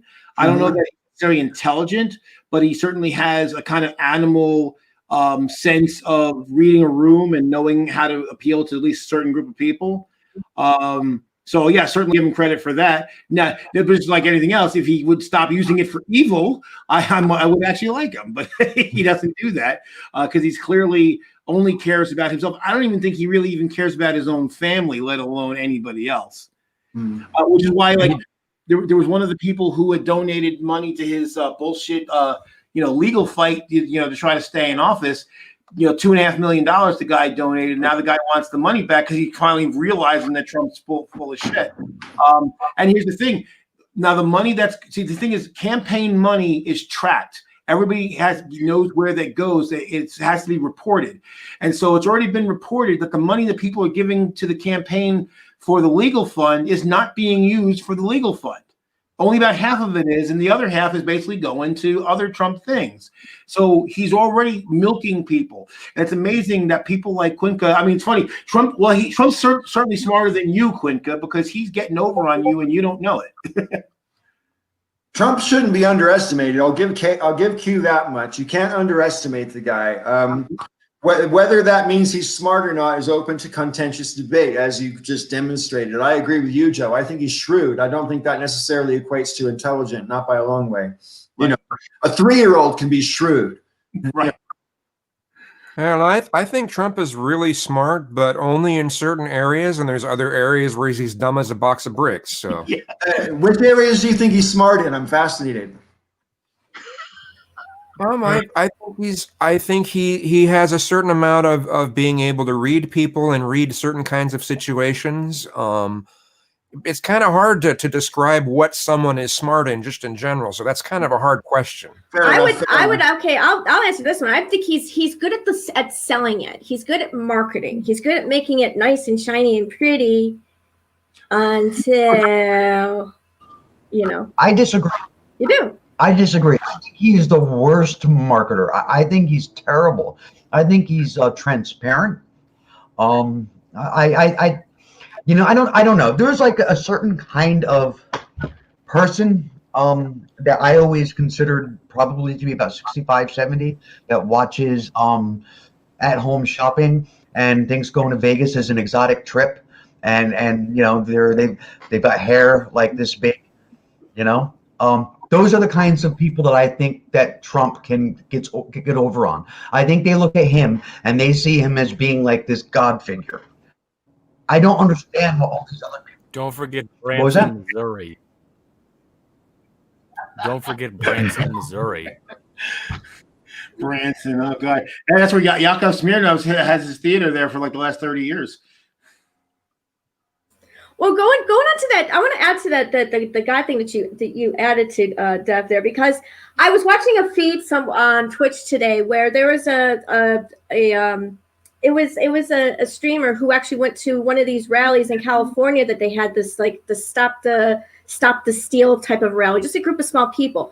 And when I watched it, I looked at and these conversations. There was this one woman that was going on and on and on and on and on, and the way she was talking, it's like this is like Westboro 2.0, but except of what they used to have before. Now it's God loves Trump. And that's exactly what came to my mind. So it's like, it's insane because now they start out with these big rallies. Now they're getting smaller and smaller. It's like, yep, that's like Westboro, but just the way they talk, just the way they were just everything. And it's like, it's Westboro 2.0 or this revamped. What is this? Do you think, Sue, do you think they're getting smaller because Trump's lost a bit of his luster, or are they getting smaller because, quite frankly, they just have better things to do? I think it's a combination of both. But there's going to be some that'll still be devoted to him no matter what, that small minority, though. What were you going to say, Peter? I was going to say that about 15 years ago, the Westboro Baptist Church came to the town I lived in because we had a gay mayor at the time. And so, of course, they had to come protest. And my impression of them, seeing them firsthand, is that they love attention. And I wonder how many of these people out there, making asses of themselves with the stop the steal and all of these other things are just the sort of people who would find something that's going to get them attention one way or the other. Yeah, I think there's definitely a lot to that. And again, there's this. It's weird. It's kind of funny because when you look at right-wing populists and left-wing populists, there's a lot of overlap. They all kind of recognize the idea that, hey, the people at the top are screwing us over. It's just a matter of who they blame for why that's happening. But what always got me was when, that on the one hand, they're like, okay, the top 1% are screwing us over, which is why, Bernie did resonate, at least, even with some right-wing people for that reason, to be fair. But on the flip side, then they say, okay, well, the top people are screwing us over, so let's vote for a guy who we think is in the top 1%, and who may or may not be, depending on how much money he actually has. But so how do you think the guy who's part of the group that's screwing you is going to be the one to fix it? I mean, that doesn't makes no sense. Joe, with great respect, my friend, you're in the top 1%. He's in the top 0.1%. You know what I mean? Right. What were you going to say? Sorry, go ahead. Sorry, I thought Peter was going to say something. Go ahead, Peter. I was, but I wanted to let you finish. Oh, no, that's all right. You can talk.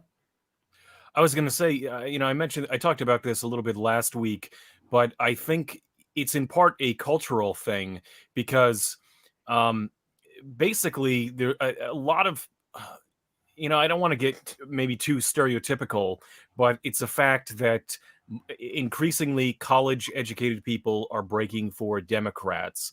And I think it's less literal, how much money does this person have in the bank, and more, how can I relate to this person culturally? Because obviously the 1% includes, people in Trump's administration, like, the Mercers are backing him, the Davos family, and the Koch brothers. You just go down the list of billionaires backing Republicans, but I think to some people those are the good billionaires, or they just aren't really aware of those sorts of people and the ways in which the right is funded by corporate money and the rich elites. To them, the elite isn't about how much money you have in a bank account. It's like it's a cultural thing of these coastal elitist liberals who sneer at us people in flyover country. So you can be only making an average income or a middle class income and be viewed as an elite by a lot of these people just for cultural reasons, because to them, you're either salt of the earth, drive a pickup truck and go hunting in the back 40 sort of thing, or you just regard the rest of you're an elitist who regards the rest of the country as flyover country. I mean, I think there's a lot to that. I've actually heard that the term cultural elitist a lot in the last 3 months. You always heard the right wing talk about the elite, but lately they've been like calling it out separately as cultural elite. So I think that totally goes to what you've been saying, which, you know, I mean, and that's the thing that's kind of sad. It's kind of, on the one hand, you know, they say we sneer at them, and there's a certain amount of truth to that, but it's kind of, and I'll tell you right now, it's kind of hard not to. When people constantly vote against their own economic interests, they constantly get tricked into thinking, you know, it's not the rich guys that they're voting for that's fucking them over, that it's the liberal, it's the black guy, it's the feminist, it's, you know, the gay peer person or whatever. So it's kind of hard to look at somebody like that and say, what are you, a fucking idiot? Like, how do you not see what's going on? Why, you know, who's screwing you over? Yes, you are being screwed over. There's a house near me. Pete and I drove by it the other day. Painted like this yellow, like $5 paint yellow, that nobody would ever want to paint anything. So, you know, he found a gallon of paint somewhere and put water in it to paint his house. And it's like falling apart, and there's like a hole in the side of the house. It's like it's a complete and total fucking shack. And it's surrounded by these giant Trump 2020 flags. And it's like, wow, you are just like, that's right there in a nutshell, says everything we need to know. So I cringe whenever I hear right-wing people talk about George Soros. But I did hear a name that Peter said, and that was the Mercers. And I learned that the Mercers were actually investors in Cambridge Analytica, something that Paul has been interested in. But you know what else they're investors in? Parler. Wow. And these people who are so worried about like their personal information and being censored and all that, that are doing this mass migration over to Parler. The people that invested in Parler are the same people that invested in Cambridge Analytica, who sold out their information before. Wow. So I was just going to say, I think I might have also talked about this last week, but as far as, you know, the houses that you see the Trump signs in front of, in my experience, yeah, you definitely see it in front of the rundown trailers. But you know, that those people who got their boats swamped in the Trump boat parade, they can clearly afford boats. The people in the lift trucks, you know, trying to run the Biden campaign truck bus off the road, they can afford nice trucks. And I remember after the Thanksgiving after Trump was elected, going to my aunt and uncles, and they're fairly well-off people. My uncle used to run a paving company with his brothers, and in their neighborhood is relatively high-end. It's not like the mansions I've seen in Florida or anything like that, but you know, upper middle class people, plenty of them had Trump signs in front of them. So there are definitely plenty of people who are voting in their economic interest when they vote for Trump. It's just, but it's not, but the people with the trailer, you know, the people with the Trump signs in front of a trailer and the people in front of it with a nice house, like those are two different economic interests. And I think a lot of it really comes down to, like I said, cultural issues. There's a book I've been listening to, and I haven't been able to finish it, probably because a lot of these things just sort of make me mad. But I think the book is called Strangers in Their Own Land, that goes into sort of the rationale behind a lot of these people. And it really sometimes is as simple as like, you know, I realize that these Republicans aren't any better, but they sure do love Jesus, or, you know, or they're against abortion or something like that. They'll find one sort of issue like that to cling to, and they become, what was the term, values voters. That term was constantly thrown around under Bush.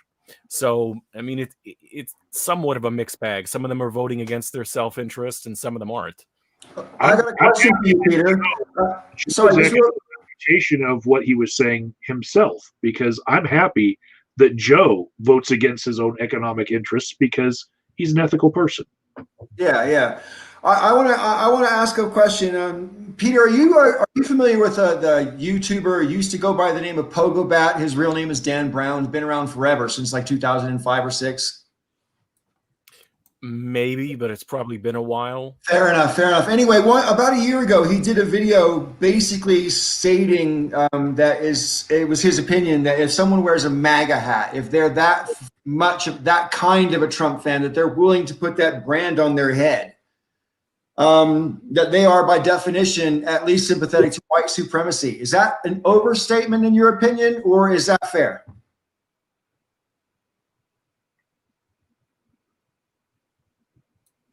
Okay, I'm going to be brutally honest. I think that the term white supremacy is used very broadly. So I would have to say, like, yeah, that's fair, but I mean, maybe we want to dial it in a way that we're talking about more concrete things. Sure, specific. Just the fact that white people culturally and economically dominate this country, anything that I don't know, perpetuates that or enables that or whatever can be broadly construed. I mean, there's so many things that could be broadly construed as being, you know, supporting white supremacy that it's kind of hard to say. Another honest opinion I have is that I think that what a lot of people kind of miss about modern day racism is a lot of people think, well, I'm not racist because, you know, blah, blah, blah, but they may be perfectly fine with every person of color in their life, but they also often believe that somewhere out there, you know, in the south side of Chicago or in the city or where have you, are these dangerous minorities who commit crime at a higher rate than white people, and they're not saying that makes, you know, that it's some racial thing, but they are kind of saying that at the same time. There's a kind of evolution of racism where it's very abstracted like that, where they don't have a problem with, you know, the people they actually meet, but they have these more, it's more they're more detached from it, so they can have this kind of dualistic thinking that takes a little bit more to break down than just the sort of open prejudice of, say, the 1950s or 60s. If it's okay, Paul, actually, there's a few things now that I wanted to address. I initially wanted to address the MAGA hats, but yeah, I agree with what he was saying. Like it's kind of become, it's not in your face, and they don't believe that they're racist because they're removed from the racism. It's pushed back a couple of levels. It's people they don't know, will never meet, and they don't realize that the thoughts that they're having are as focused on a demographic as it might be, because they're not thinking about it in that way. But I think most of us, or at the very least most white people, do that to some extent.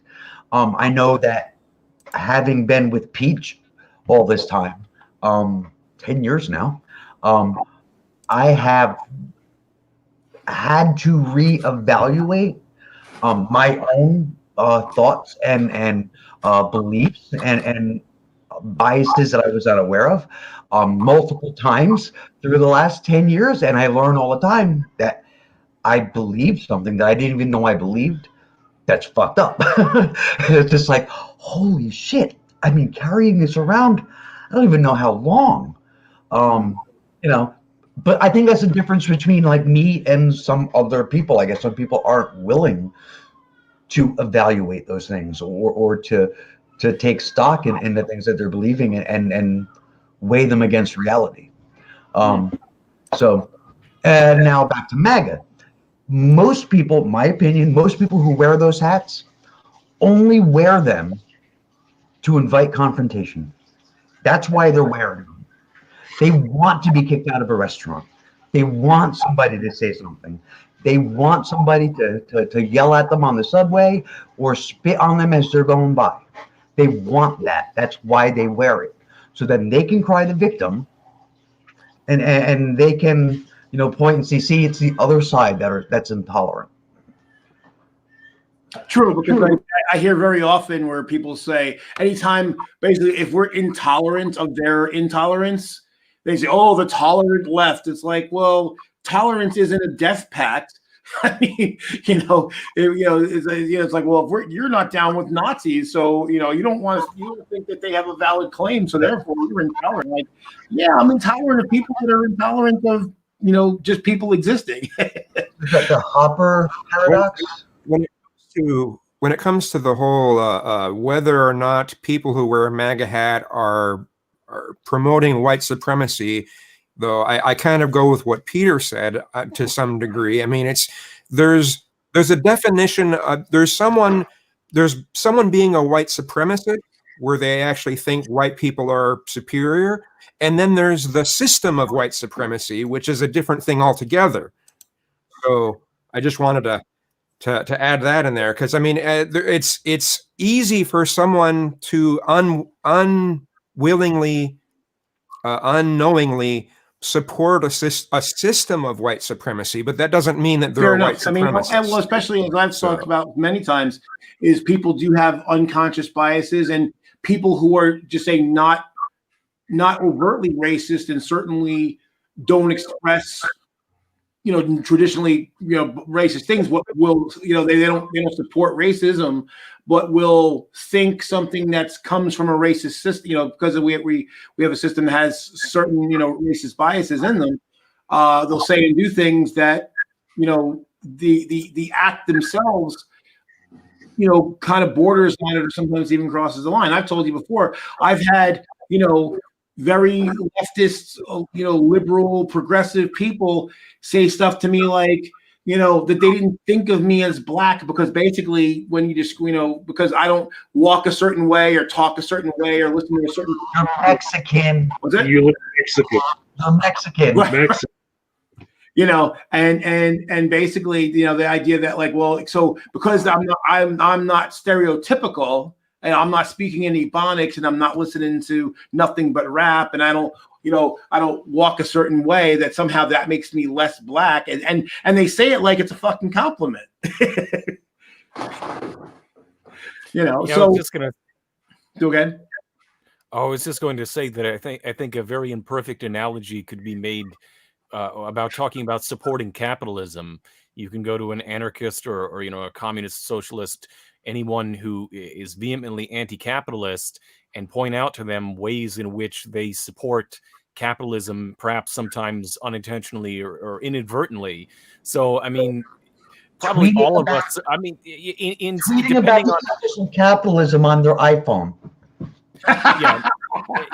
So it kind of depends. I mean, in ways we probably all in some way support white supremacy, depending on your perspective and how you're looking at it.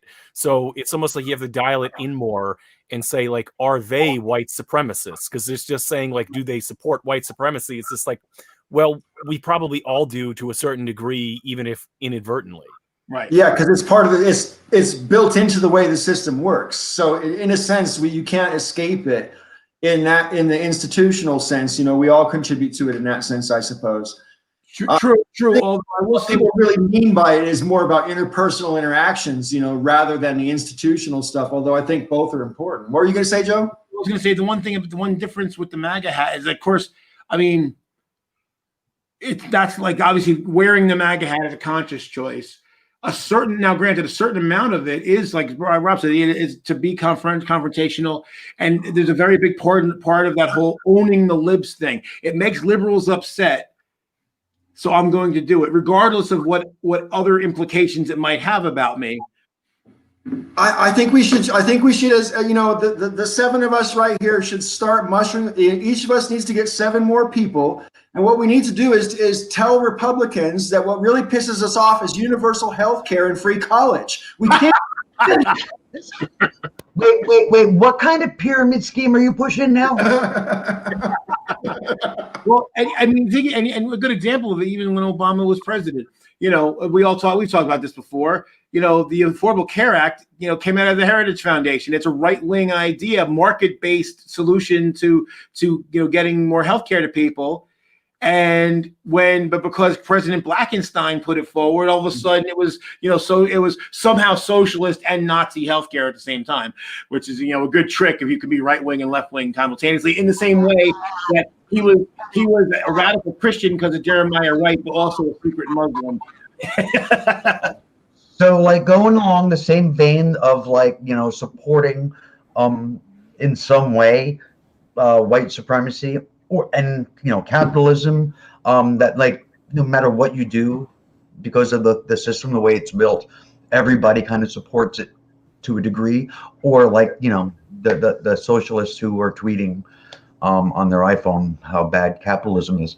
When I owned my business, there was a lot of pressure from far left people that I know about selling certain things, or operating in ways that were like friendly, like green friendly, or to not buy from big corporations. And I had to try to explain to them that a small business has no choice. You don't have a choice.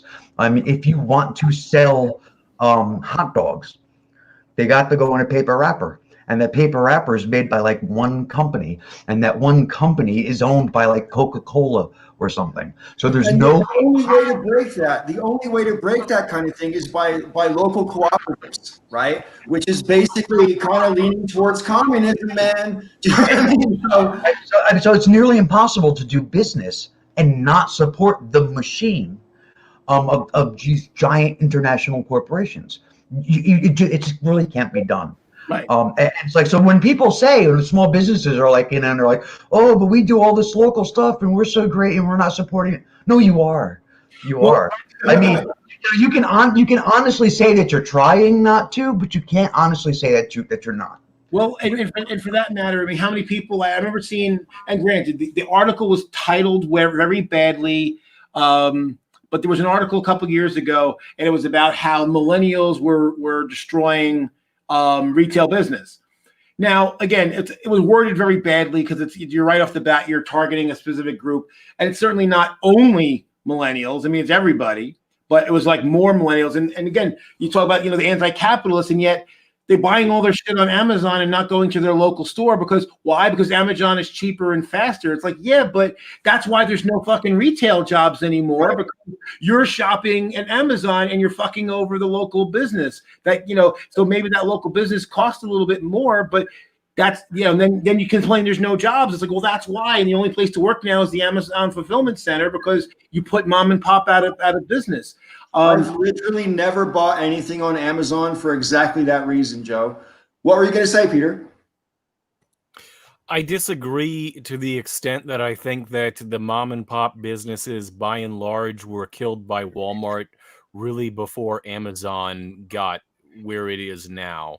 That's one thing. Personally, I kind of do all of the above. There are certain local stores that I support, like gaming stores, comic book stores, and there's one store that's both, is specifically to support them, but they also provide things beyond just what they sell. If you're into tabletop games, it really is about the actual place that you go to, the people that congregate there that you game with, and that sort of thing. But I personally find with something like Amazon that aside from the fact that your only other choices are other soulless retail corporations, that the original idea of Amazon is supposed to be the A to Z store, and it's where I go when I want to find something I know will not be in in any kind of nearby retail store, or if it is, my choices will be artificially limited because a physical store can only contain so many SKUs, and they're going to pander to the lowest common denominator. And if I want anything more specific or more high tech or whatever have you than what the average person would want to buy, there aren't really retail options. And maybe I'm just, what somebody called me recently, like a bug man or a bug boy or something like that, some like techno consumerist, maybe I am one of those people. I don't know. Maybe I'm just overly consumerist, but I don't think it's nearly as simplistic as like well, you either don't buy from Amazon or you do, or you buy from retail. Well, no, well, I agree with that. I mean, and I do buy some stuff from Amazon too. But my point is, like, there's some people who they won't even think of their local. Actually, and as far as Walmart goes, it really depends on where you are. I mean, Walmart is still relatively new in New Jersey.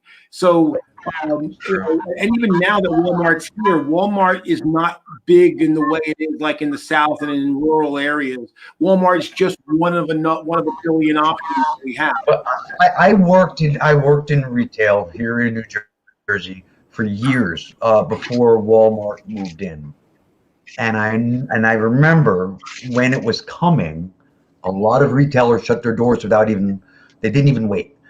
It was just like, we can't compete, so we're just going to shut down now. There was like Bradley's and Jamesway, and they all went out when they found out that Walmart was coming. Some of the Walmarts in the area up here actually ended up where Jamesways were. Yeah. Because that. But see, what hurt in New Jersey, way before Walmart, was Home Depot. Now we used to have Rickles. Rickles is great. I was a manager at Channel Lumber, and then it was bought by Rickles, and I was a manager there.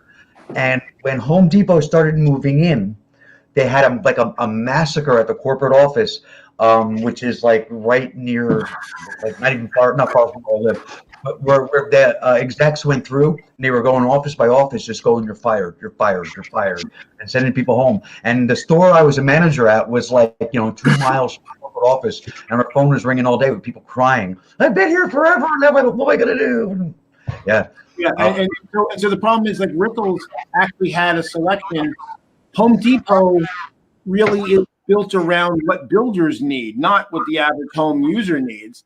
But so I remember going to Home Depot for like stuff. I mean, and occasionally we'll shop there now, but there's a lot of times I go there and just like, I don't want any of this stuff. This is builder grade stuff. And quite frankly, builder grade stuff is not necessarily the best stuff either, because builders want to build cheap.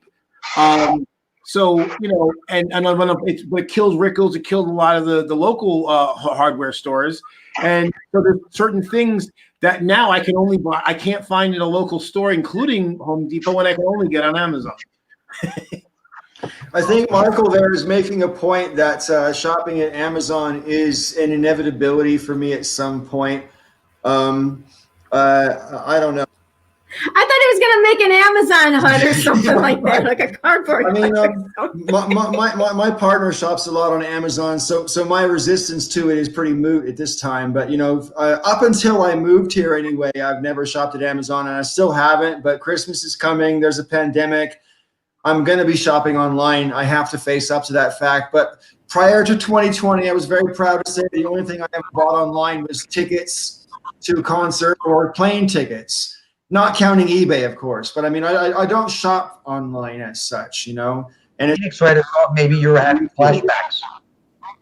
There's also, there's a lot of small businesses that have websites that you can order online as well. So remember that. No, I mean, I do that all the time. I mean, basically, I only order from Amazon if I can't find a smaller business to buy from online. That's probably what the attitude I'll adopt as well. Now, fortunately, again, you call it privilege. I have the advantage that if something costs 5 or 10% more, I can hack that. It's not crushing my budget. It's not, and I know some people that they don't have that luxury. But I would tell anybody, if anyone who can afford to shop in alternate, to not. I've only been in a Walmart once ever in my life.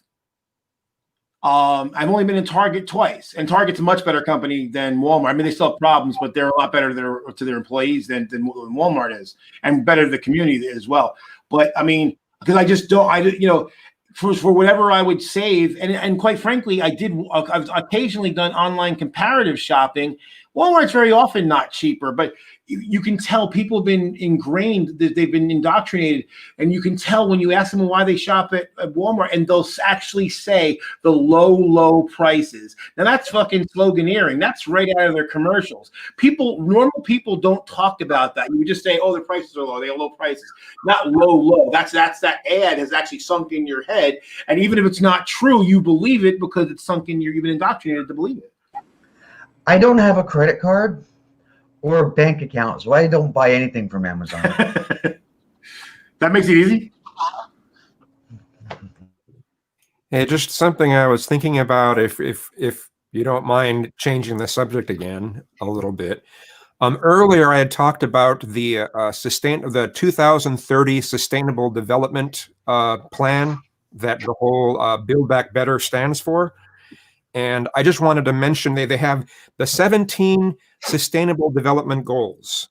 Now, some of these things are things that people are saying, oh, this is socialism or this is communism. And it doesn't necessarily mean that. But I just wanted to put it past you. Okay, here's the goals: no poverty, zero hunger, good health and well-being, quality education, gender equality, clean water and sanitation, affordable and clean energy, decent work and economic growth, industry, innovation, and infrastructure, reduced inequality, sustainable cities and communities, responsible consumption and production, climate action, life below water, which means, making sure we sustain life that's under the water, and then life above water, we sustain a different life that's above water, like life on land, peace and justice, strong institutions, and partnerships to achieve the goal. And the only thing that I could really find in there that could have been objectionable was number 12, responsible consumption and production, which basically says it's kind of putting a limit on what we can produce and a limit on what we can consume. But other than that, those are these goals that people are so scared of the whole Build Back Better may stand for, if there is some sort of great reset. And none of that is inherently socialist or communist or anything. Yeah. So two things. Is that part of the Sendai framework? Part of what? The Sendai framework. Yeah, sustainable development. Yes, and from the United Nations Sustainable Development Goals for 2030. Okay.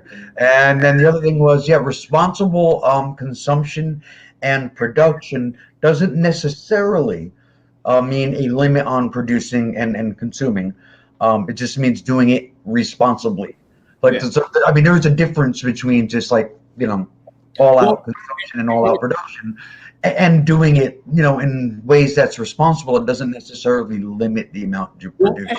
And one thing I want to address with that too, because here's something that I hear from right wingers all the time, and as an engineer who's done this stuff, I know it's complete horseshit. They think that being responsible and being efficient is somehow like counter to making profit, which is stupid, because actually one of the best ways to increase your profit is to make your process more sustainable, make it more efficient. So because it means if you get more outputs relative to your inputs than you were getting before, that means your profitability went up. Now there may be some upfront investment involved, but the thing is that upfront investment, generally most of the cost is a one-time cost. There may be some maintenance ongoing. There's always going to be some ongoing cost to that, but generally speaking, it's a one-time cost, and then you end up making that money back in perpetuity. In fact, it's the same argument in favor of automation. When people do automation, is that we have this upfront cost, and then we've got we do have an ongoing maintenance, but the idea is we're going to be better off than we would have if we didn't make the change. So there's actually market reasons, just from a strictly greedy, self-interested capitalist perspective, there's reasons to do that. And while there are certainly certain levels of pollution control that are just a cost and don't necessarily have any return benefits, there's a lot that do. There's a lot to have, substantial. I mean, I may have mentioned before when I was working, when it was like my first job after I graduated college, and I was there. I wasn't there for long because they didn't pay very well. But the stuff I was working on, we saved $1. Was it? Yeah, it was $1.08 on a product per pound on a product that we made 350,000 pounds a year. That's a lot of fucking savings. And that was not a one-time savings, that's in perpetuity. So, and basically, and talking to the controller, because I got to be, know everybody. So the guy who was the financial controller, he actually told me that I was underestimating. We got an open mic somewhere that's leaking. Look at the guy with all the hair on his face. Yeah. Look at the funny guy. You see him? He got all the hair on his face. See him? So he basically felt that I was underestimating the actual savings in that because he said I underestimated the reduced waste because we hauled our waste out. We didn't sewer it. We hauled it out. So we had to pay for that. So he said we reduced our sewage cost. We reduced our holding costs and a whole bunch of other costs that I didn't even factor in. And in doing so, I reduced the pollution that we produced because we needed fewer raw materials coming in order to produce the output. So that was just one. And I've got tons of stories like that. I'm not going to tell them now, but hang on. Shadow is going to kill you. Says, do any of you guys think the world is worth saving? Let it die. Dude, that's a stupid thing to say when somebody's holding an infant on stage. Yeah. Of course I think it's worth saving. As far as sustainability, my biggest idea for sustainability is, don't laugh, but I think there should be an app where I could take a picture of all these fucking boxes and send it to Amazon, and they should have to send a fucker out to come pick up all these fucking boxes because they overpackage every fucking thing.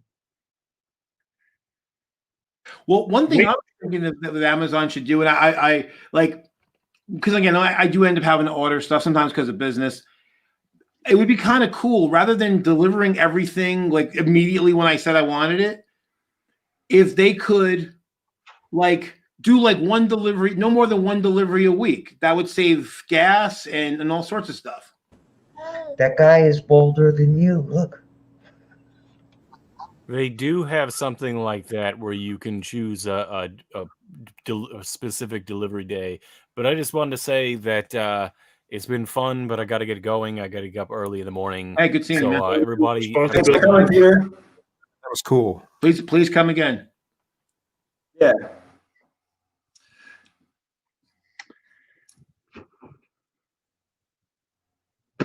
I think Amazon should have to pick up other people's boxes too. And only Amazon. Just like that company is so bad they have to pick up all the cardboard. Well, see, we actually have recycling pickups here in my town. So we actually have this huge recyclable bin, and we put all our cardboard in there, and they take it every other Wednesday. We did until Trump fucked up the world, and no one wants to take our recyclables crap. We had that. I want to go back. I want to go back to we were talking about like the build back better. I want to say this out, in this public forum where the whole world can see me say it. I support a one world government. I think it's insane not to. I support a one world government. I support. What would that look like to you? Ideally, it would look a lot like what we like to think the U.S. is, as far as a government. How would you choose a president? A representative democracy. Sure, but how would you choose a president? Or would it be a single figurehead, or would it be like a Politburo? Oh, I mean commission. Yeah, I'd like a council. Right. And that's I think that would probably be the best thing, like a council, personally. There's like 195 countries in the world. Of course, some of those countries, in fact, most countries are pretty small. I mean, I think if you look at the top 50 countries of population, country number 50 is something like 26 million or thereabouts. So most countries, therefore there's like 150 more countries than that have less than 26 million people in them. A lot of countries have 1, 2, 3 million people, that kind of thing. I mean, Denmark's only got 6 or 7 million people in it, for example. Israel's got what, 10 million people? I don't know, something like that. There are more Jews. There are more Jews in the New York area than there are in Israel. Yep. There are more Puerto Ricans in New Jersey than there are in Puerto Rico. Wow. Yep. There's more Irish Americans than there are Irish. I know that's true. Yep. Yeah, it's pretty cool. I think the way I would envision it is that you certainly would have, just in the same way we have here, you have local governments, and then you have your state, your county seats, and then your states, and then your nations. And maybe nations wouldn't necessarily be a thing, but you'd at least have some a series of subdivisions, and then each of them is somewhat autonomous. And then there's because there's basically different levels. There's the World Council doesn't have to get involved with how trash pickup happens in my neighborhood. But and that's the thing that I think is kind of weird when I hear right wingers that like are petrified of even the notion of a one world government. I worked with a guy years ago who that was one of his things, like, oh, he was so afraid of one world government. And I'm like, okay, I understand why you wouldn't want one now. I wouldn't want one now based on the way a lot of countries behave and what the way the difference in values between a lot of countries I think wouldn't work. But I said, okay, what if every country in the world, everybody in the world said, okay, we're going to adopt something that is fundamentally the same as the U.S. Constitution, maybe even a little bit better, but effectively, guarantee the same rights, maybe some additional rights. And the UN Convention on Human Rights is superior to the Bill of Rights. Right. So if you said, what if we all adopt that, and everyone, you could get everyone to agree, fundamentally. Well, would you be against it then? And he just smiled, because I was basically trying to say, like, well, is it xenophobia, or is it really about protecting rights? And basically, when I put it to him, I said, look, if everybody adopted our way, would you be okay with it? And he just smiled and wouldn't answer. And I was like, all right, so no, it's really more about xenophobia than it is protecting So I find rights. it interesting that on the one hand, you reject the notion of any possibility of utopia, and then you say, yeah, one world government. I think Well, it doesn't necessarily equate to a utopia. I agree that it doesn't, but at the same time, I personally, I don't know. I mean, I'm not virulently against the idea of a one world government, but I think local accountability is proven to be more effective. There's a quote from a poem. The center cannot hold. The further away from the common people, the ruling class is, the more likely it is the system will collapse. I mean, that's just history. Well, I mean, even in the United States, though, I mean, right now, what we have is a system where local government is more impactful on your life, on your everyday life, than the federal government is. And yet, fewer people knew what a freeholder was than a senator, for example. Sorry? But fewer people know what a freeholder is than a senator, for example. But it's right. It impacts their life more. They know less about it. It's true. It's true. And it's bad. That's obviously to the detriment of the community. But I mean, in the system that we have, local government is more impactful on our lives. So, I mean, even in a system where it was, a whole world government, you would still be mostly impacted by the decisions that are made on the local level. Right. So, I mean, under the kinds of thing we were talking about before, where, the world human rights, Bill of Rights, being superior to the U.S. Constitution's Bill of Rights. I mean, and under that kind of framework where it's applied to everyone, I think it's, number one, I think it's inevitable that the world will come together under one. And I also think the survival of the species will eventually demand it, where there won't be a choice. I think the system that we end up under eventually is going to be determined by how much we resist the changes that we need to make, for the future now.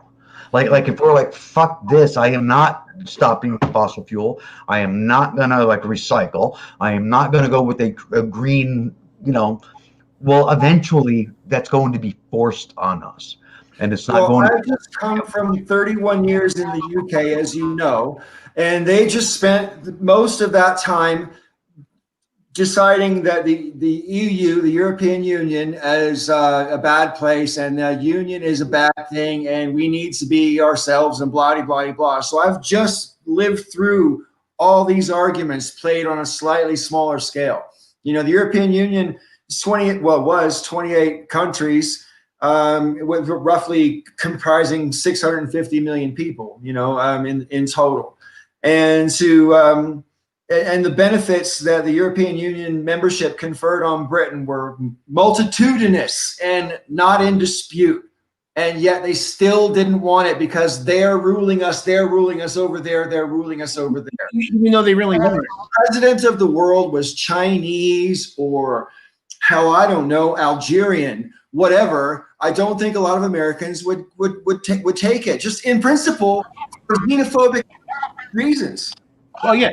I agree. I agree. A lot of those viewpoints, though, will begin to change over time. A lot of that stuff will die off.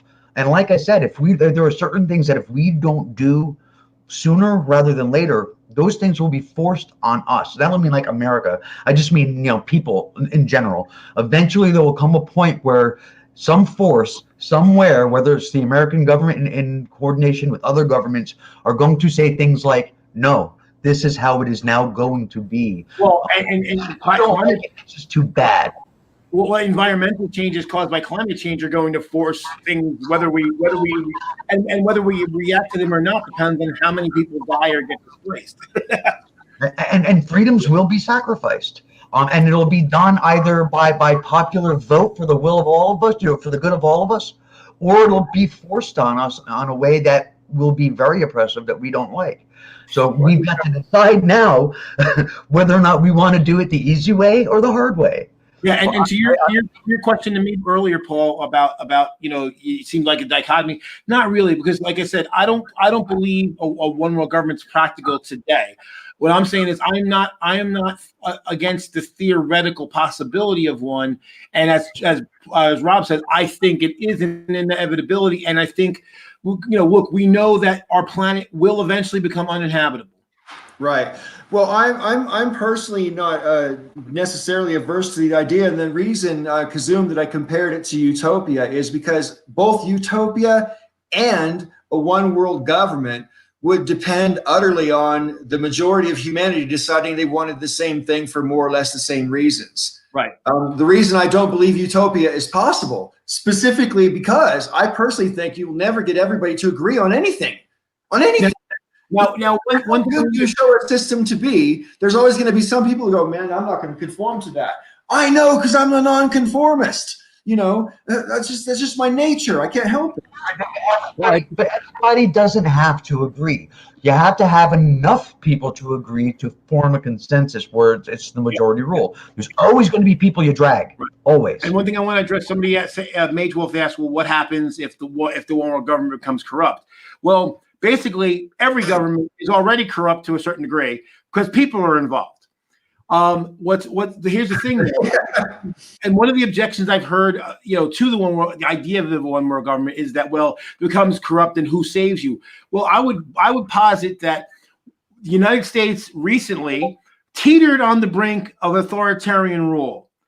And if that actually had happened, if Trump had gotten reelected and went on, and I think most of us here, well, with the exception of Quinca, and I know Brock's not here, but I'm sure he would disagree.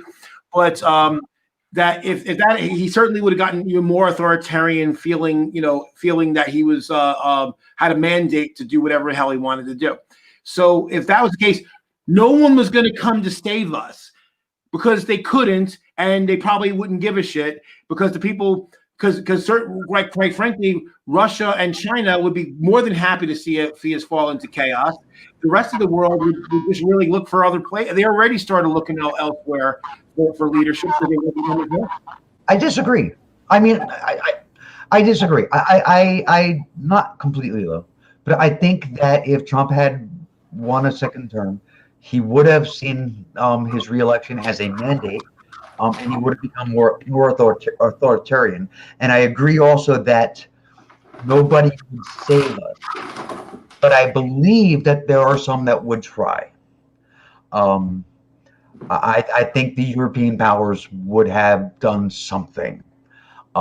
Would it be enough? No, but they would try. I can see possibly. Although I just don't think that they would. They definitely wouldn't have the ability to push us to the point where it would actually make a difference. Something I just wanted to expand on something Lucas had said. He says he'd like a one world government, but he doesn't see it happening. Humanity is too far divided. We are more likely to see a collapse. And I'm like, well, I think a one world government would come after a collapse. That's what Build Back Better is. Build Back Better is basically, rebuilding after disaster or after a collapse. That's basically what. So I mean, if there are countries that are now starting to talk about Build Back Better, and the UN has this program, and then in 2015 there was the Japanese Sendai framework for it because of the natural disaster there. The idea is that the world is staring down catastrophe. The entire planet is staring down disaster, slow moving, and there are governments that are currently in the mindset of we need to start building now if we're going to survive. Well, it's interesting too that the UN adopted this plan in 2015. So I think that's interesting. Now, one thing too, as far as that goes. Now, I think the way, and look, I understand the idea that, hey, look, if the people at the top of this one world government, are really, really scary, authoritarian, whatever, it could be really ugly. I think part of what it really comes down to is if you're constructing something like this, you have to have at each layer of government, the power level has to actually kind of decrease, has to be very limited. So if you have this World Council, what's the World Council there? Really to kind of say, okay, what's the minimum basic that everybody needs? Setting standards. How do we get the resources? Because obviously resources are not distributed evenly around the globe. How do we make sure that the resources get to everybody, so everybody gets a fair shot at the resources?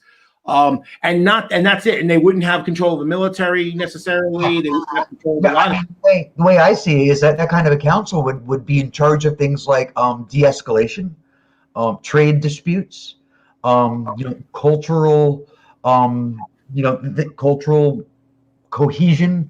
Right. Because if there was one world government, every war would be a civil war. Right.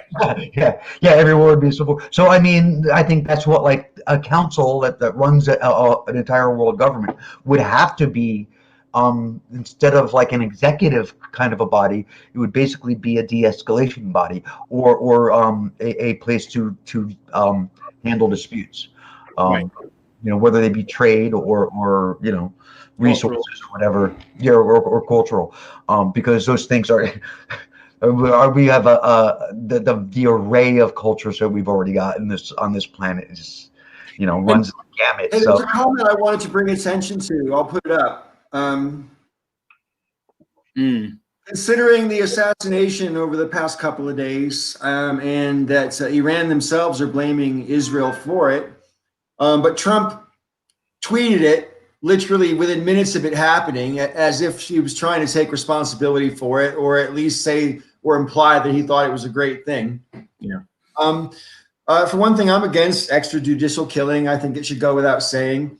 But it is a dangerous moment we're living in because, as Kazum opined earlier, Trump will try any tricks he can to get out of conceding the presidency.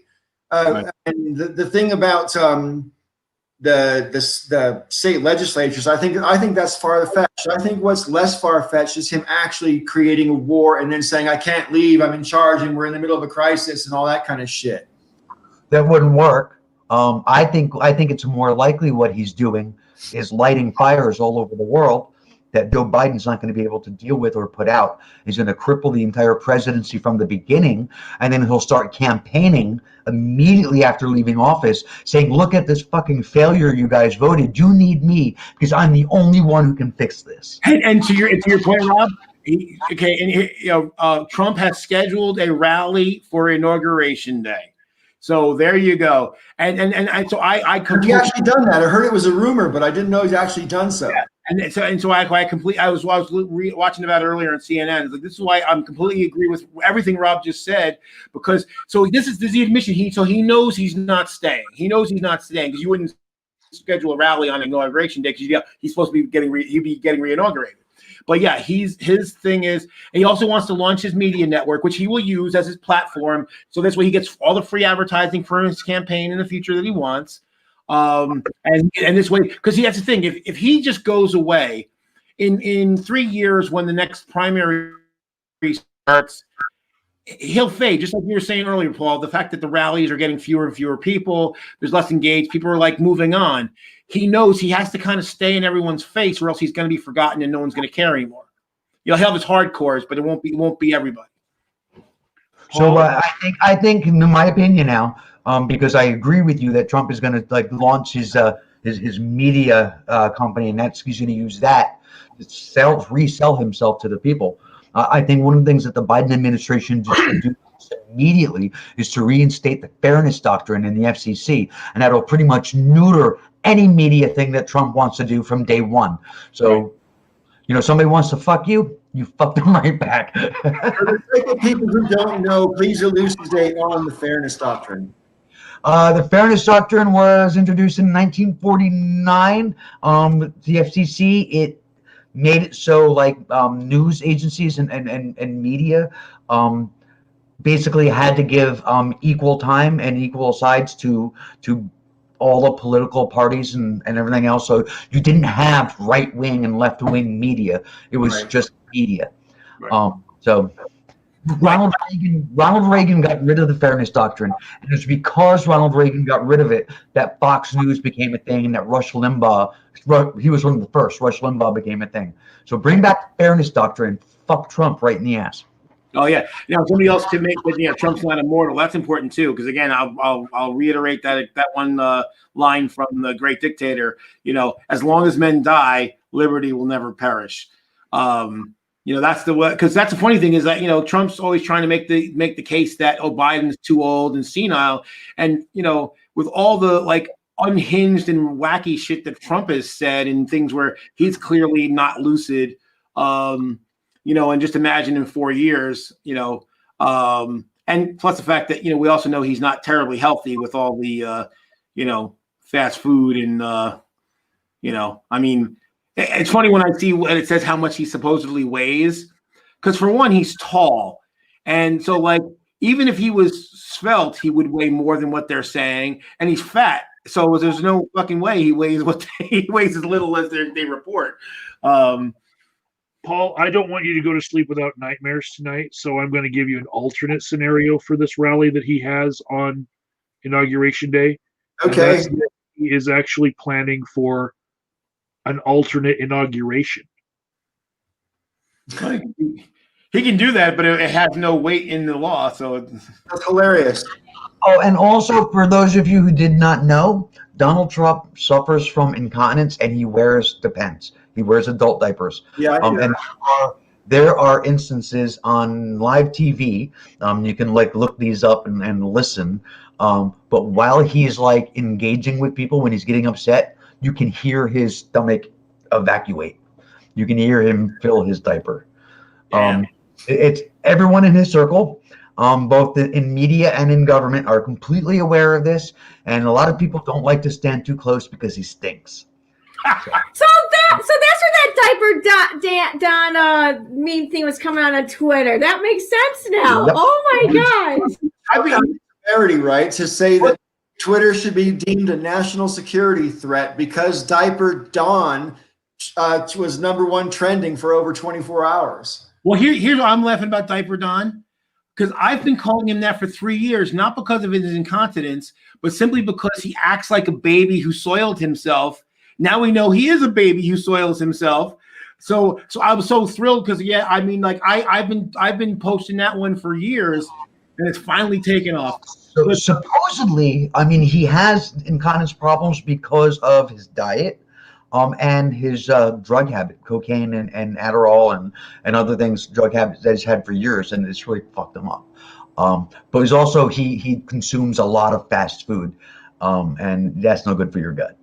Well, this is the thing. I mean, you have to take care of yourself normally to get past 70 with any kind of, I mean, I know he's had like the, top class healthcare his whole life and everything like that, blah, blah, blah. But seriously, what he puts in his face and the drugs he's rumored to be on, it can't, and the fact that we've seen him tweeting at 3:30, 4 o'clock in the morning the whole time, I mean, come on, man. Because he's on the toilet. I mean, what 74-year-old is up at 3 o'clock in the morning and also up at 10 o'clock in the morning? Run into the bathroom. Hey, since when are you 74? Oh, 74. I'm sorry. Well, I saw a really good thing. I shared it, and it basically said, and it certainly applies in this case, because obviously, again, he attacks Biden on his age and basically kind of implies that Biden's incontinent and incompetent and not lucid and all that. And basically the way the meme went was when a narcissist makes an accusation, it's really a confession. Right. Because they project so much. Exactly. So what do you think about all these right wingers wanting to dump Fox News just because people like Tucker Carlson denied and said, "Hey, where's the proof for this stuff?" And they're dumping Fox News. They're saying, "Oh, Fox News is just another liberal," and I'm just like, "You got to be fucking kidding me!" You know what? I think it's great. You know what's great about it is Fox News. Like if Biden were to reinstate the fairness doctrine, right? Fox News would actually survive. They would tinker their broadcasting in order to make it fit because they're part of a media conglomerate. They're Fox is huge. So they would tinker what they had to do to stay on the air. So they would survive, right? But OANN and Newsmax would never survive the fairness doctrine. So if all of the Trumpers are like, "Oh, well, fuck Fox News for being honest, I'm going somewhere else," and then Biden comes in and says, "You know what? Fairness doctrine, let's bring it back. It was the law of the land for 50 years. Let's bring it back," right? So they bring it back. They get no place to go for news, and Fox would no longer be a right-wing juggernaut. So, yeah, that's great. Go. Yeah, they'd have to go to our right-wing conspiracy websites. Well, yeah, they'd be left with Alex Jones. I don't know if you saw what I posted the other day because I posted about that, and I basically said basically it's the snake eating its own tail. They basically built this structure. They kind of fomented these people and cultivated them and grew this up, and now they're getting bitten by their own monster. That basically, because they made it about, because you could have they could have been a right wing thing, and they could have promoted right wing ideals and said, "Hey, Trump's doing a better job toward those ideals." But instead of trying to make it where any disagreement from the president is treason, that means if it puts themselves in the box. And so then when they had to say, "Nah, there's no evidence of that," all of a sudden they've turned themselves now into the traitors. Oh, go ahead, Rob. No, I was just going to say it's possible for, now anyway, right? I mean, it's possible for any right-wing media thing, whatever, to be a conservative news outlet and to be honest and to be Republican. It just isn't sexy. They haven't done it since the 1980s. They're not going to start doing it now. So, right. I agree. I just wanted to say, in about 6 weeks' time, there's going to be another secondary election in Georgia, and there's 2 Senate seats up for grabs, which is quite unusual. Normally, a Senate seat only comes up once at a time, but it was because of we don't need to go into there. Anyway, 2 Senate seats coming up, right? And if the Democrats get them both, then the House will be split 50-50, and then the president of the Senate, which will be Kamala Harris, will have the deciding vote, right? We all know this. So much is riding on this election. It's not even funny. And Republicans are throwing like untold billions of dollars into trying to get their people elected. But here's the thing, right? It literally is the difference between whether or not Biden can do anything. Because if Mitch McConnell is the majority leader, he's going to do the same thing to Biden that he did to Obama just because he fucking can legally do it. You know what I mean? So here's the thing. There's a movement on the right in Georgia that is so upset about Georgia certifying for Biden against Trump, that a lot of Republicans are saying, fuck this, we're going to boycott the runoff election. Okay. Okay. Well, anyway, I'm kind of sad that Kate's not here tonight, because I knew this would come up, and I was going to say, okay, do you think that this protest non-vote is going to be effective? And there's also a number of Republicans that want to write in Trump, even though, and if they do, senators, it's right. Vote. Well, that's the thing, and the thing is that because, well, see, the thing is, if it was the general election, even for Senate, you could write in a candidate, but the problem is for a runoff, you cannot. So if they write in Trump, they invalidate their ballot. So basically, some of them are going to not vote, and some of them are going to vote for that. It's basically going to be an invalid candidate. So I want to be like, it's for like the busters. It's like, well, now the Republicans are doing the same shit, and we're about the same level of effectiveness as our side had. Don't stop. Oh, it's great. And the funny thing is the margins. If you look at like what percentage of people voted for the Republican candidate in each of the Senate elections, and how many voted for the Democrat, it's close. I mean, one of them was with like 1.5%, and one of them was in with like 2/3, like 0.6% or something like that. It's very tight. So it wouldn't take a lot of people boycotting or spoiling their ballots to change the outcome. Based on the fact that this is even a thing, that the right is talking about, the only way that the Democrats can lose this is if they fuck up and stay home. Right. Because it's the right is giving it to them. We're so upset with you guys, we're not going to vote. right. It's done. It's done. The Democrats just got to go out. They just got to get there. Well, I just saw on the news before we came on tonight that Trump has decided he's going to go and campaign in Georgia. And like, I got two things. Number one, dude, you just lost Georgia. And I mean, I know he can pack a rally in Georgia, I'm sure. Don't get me wrong. I'm not underestimating his ability to pack a fucking 10,000 seat stadium or whatever. But loser. That's all I got to say. I mean, he's lost, and everyone knows he's lost. And the spin is going to be it's already been desperate. I mean, we've already seen shower heads and toilets and fucking washing machines, for Christ's sake. We've seen such pathetic desperation from Trump already.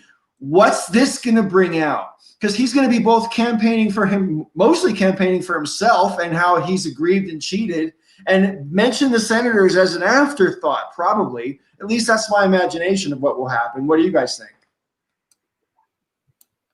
I think he's trying to show that he's not just out for himself, because he's prepping for the transition and him transitioning into being the voice of all Republicans. He's trying to show that he was still fighting all the way till the end. I don't think so. I don't agree. He's promoting himself. Yeah, he's promoting himself. He's put himself on stage so people can look at him. He doesn't give a shit about anybody else. He's not capable. It is not in his skill set. Right. So do you think he's just going to mention the senators as an afterthought, like I said, or is he just going to? If at all. If he does, he may have it in one of those written speeches, and then he's just going to go totally off script and off the handle, like he usually does. Yep. Yeah, I mean, that's the thing. He will mention them in passing, but it's not going to be the focus. Is going to be his own usual bullshit. The way he just goes off and talks about himself and then how the election was unfair to him and all that and how the Georgia governor and Secretary of State and AG are incompetent and the tools of the left wing and all this kind of stuff. which is ironic because like Raffensperger's like, I voted for the guy, I campaigned for the guy, I gave him money, and he threw me under the bus. Yeah, it would go something like this. I'm here to support Senator Adu for this election and elections. I got to tell you, hey, folks, they're going to do whatever it is they're going to do anyway. I mean, look at Biden trying to steal the election from me. There's no way he got 80 million votes. That's not possible. There weren't even that many people alive at the time of the election. We all know this is true. I mean, that's it. That's all he has. Well, what's funny about it too is that in addition to the people that are angry at the Georgia Republican apparatus for not being in the tank for Trump, there's also people that are thinking of not voting because they basically lost confidence in the system because Trump told them to not have confidence in the system, and he's using the fact that he lost there as additional reasons why they shouldn't have confidence in the system. I still think that he's going to use it as just a clip for a future retelling of history, even though I will concede that he will be talking about mostly him. He's going to have at least a minute of stuff to say that he can put into clips later on for his own new show. Oh, absolutely. No question. Where did Paul go? I don't know. I think he's smoking. Did I hear a Trump diaper? I think he's smoking. When you said I don't know, I suddenly was picturing you can't do that on television in the. That's a great time. Yes, I used to watch that show. I grew up on that. And all the goop falling down. Yeah, that's funny. We didn't have that channel in my town until 1989. Poor. Oh, that too. Gee. No, nothing. Before 1989, all we had was channels 2, 4, 5, 7, 11, 12, 13, and HBO. That was it. We had HBO anyway. Yeah. Funny. So now the HBO feature presentation song is going through my head. We're going retro in our brains now. Sorry, what did I miss?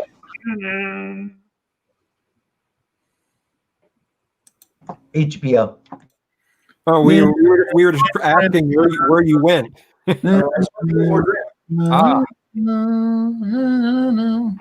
I ran out of root beer. It's important. That is important. What kind of lighthearted topic shall we end the show with so it's not all doom, gloom, and Orange Man bad? Okay, so do you guys remember Not in My Name 2050? Name sounds familiar. Yeah. Seamus? Was friends with him for years on YouTube, and his wife Amanda. Cinemonster was her screen name. Haven't talked to either one of them in years, missed them like crazy. But when I first opened the first deli, I was supposed to send him root beer. That was supposed, because they don't have it in Ireland, and apparently they love it. They just can't get it in Ireland. And I was going to send them, and I never did. I never got their address, and would be really, really expensive to ship. But I was going to ship them some root beer. Anyway, you just reminded me of that. Anyway. Oh. Man, there's this soda that's only on the East Coast that tastes like medicine.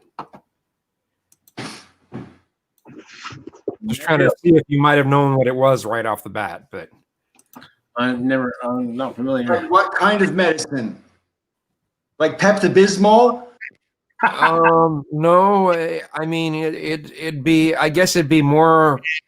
It'd be more like, carbonated Listerine or something, See, I think carbonated Pepto-Bismol would be a winner.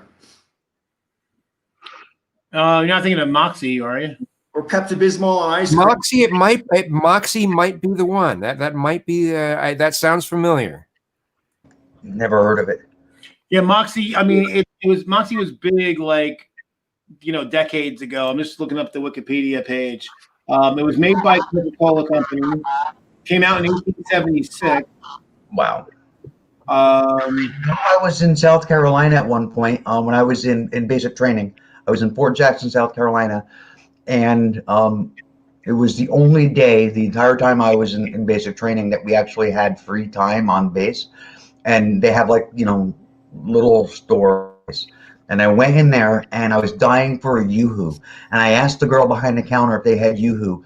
And she looked at me and said, "What's an Ooh-hoo?" And I said, no, Yoo-hoo. It's like a chocolate drink. She goes, "We got chocolate cow." I said, no, I know what that is. It's no, it's different. It's Yoo-hoo. She goes, "No, I never heard of no Ooh-hoo." Yeah, because Yoo-hoo is basically trying to simulate an egg cream. But Moxie was produced in Lowell, Massachusetts, so that's probably what you're thinking of. Okay. It's still technically around. I guess Coke bought it in 2018, so it still exists, but it's not sold here in New Jersey. At least I've never seen it. Phoenix Rider was asking about Mellow Yellow. Yeah, we get Mellow Yellow here in Michigan. Of course, we don't call it soda. We call it pop. I remember Mellow Yellow when it first came out. I used to love it, and then at a certain point, I was just like, "Ew, what am I drinking? It's nasty." Call it Mellow Yellow. Isn't it similar to Mountain Dew? Yeah. Somewhat. Supposed to be, yeah. I think it actually precedes Mountain Dew. I think Mountain Dew, was made in 1948, I think. So I don't drink I wonder which has more brominated vegetable oil in it. Mountain Dew did, but it didn't before. Mellow Yellow came out March 1st, 1979. Let me see about Mountain Dew. How long has it been since your last Mountain Dew, Michael? Mountain Dew. Oh, no. January 4th, 2016. Wow. But I can tell you that there are differences between Mellow Yellow and Mountain Dew and the other products like them, like Mountain Thunder in Walmart. Take the 2-liter bottles and turn them upside down at the store and just leave them upside down, and then come back and look at all the sediment in the other ones. Mountain Dew is the only one that will be sediment free. Now, just Aaron Roberts said Doc Brown. Mountain Dew 1940 was the original recipe. I was close. You were very close. Aaron Roberts, I'm thinking, is someone who's either on the East Coast or Jewish or both. Because most people, Doc Brown's is definitely more of a regional thing, including, and probably the most ubiquitous product by Doc Brown's is celery soda. Back to the Future. Is it Doc Emmett Brown? No, was it his name Emmett? You go to almost any kosher deli and you can get Doc Brown's celery soda. Oh, I suddenly also think of Dr. Cornelius Brown from Bedknobs and Broomsticks. Oh my God! Oh, that's a good reference, Kazoom. That's a great one. I like that. I've never seen that movie. Oh, that's a good movie. It's actually not bad. It's a fun movie to watch. I recommend if you can, and the newer copies of it, they actually there's a bunch of scenes that were originally cut from the theatrical release that they put back into the newer releases of it. So all right, this is a good topic actually. So what's the film that you feel like you love the most, but you ought to be embarrassed about it because it's too for kids? It's too for kids? Yeah, well, I mean, it's a kids movie, really, and you don't want it. It's not like Toy Story. You don't have to be embarrassed to like Toy Story because they aim it at adults and at children. But some are aimed at kids. Mary Poppins. Mary Poppins, y'all. Mary Poppins, y'all. Mary Poppins. For me, it would probably be the 1980s Transformer movie, although I haven't seen it since the 80s.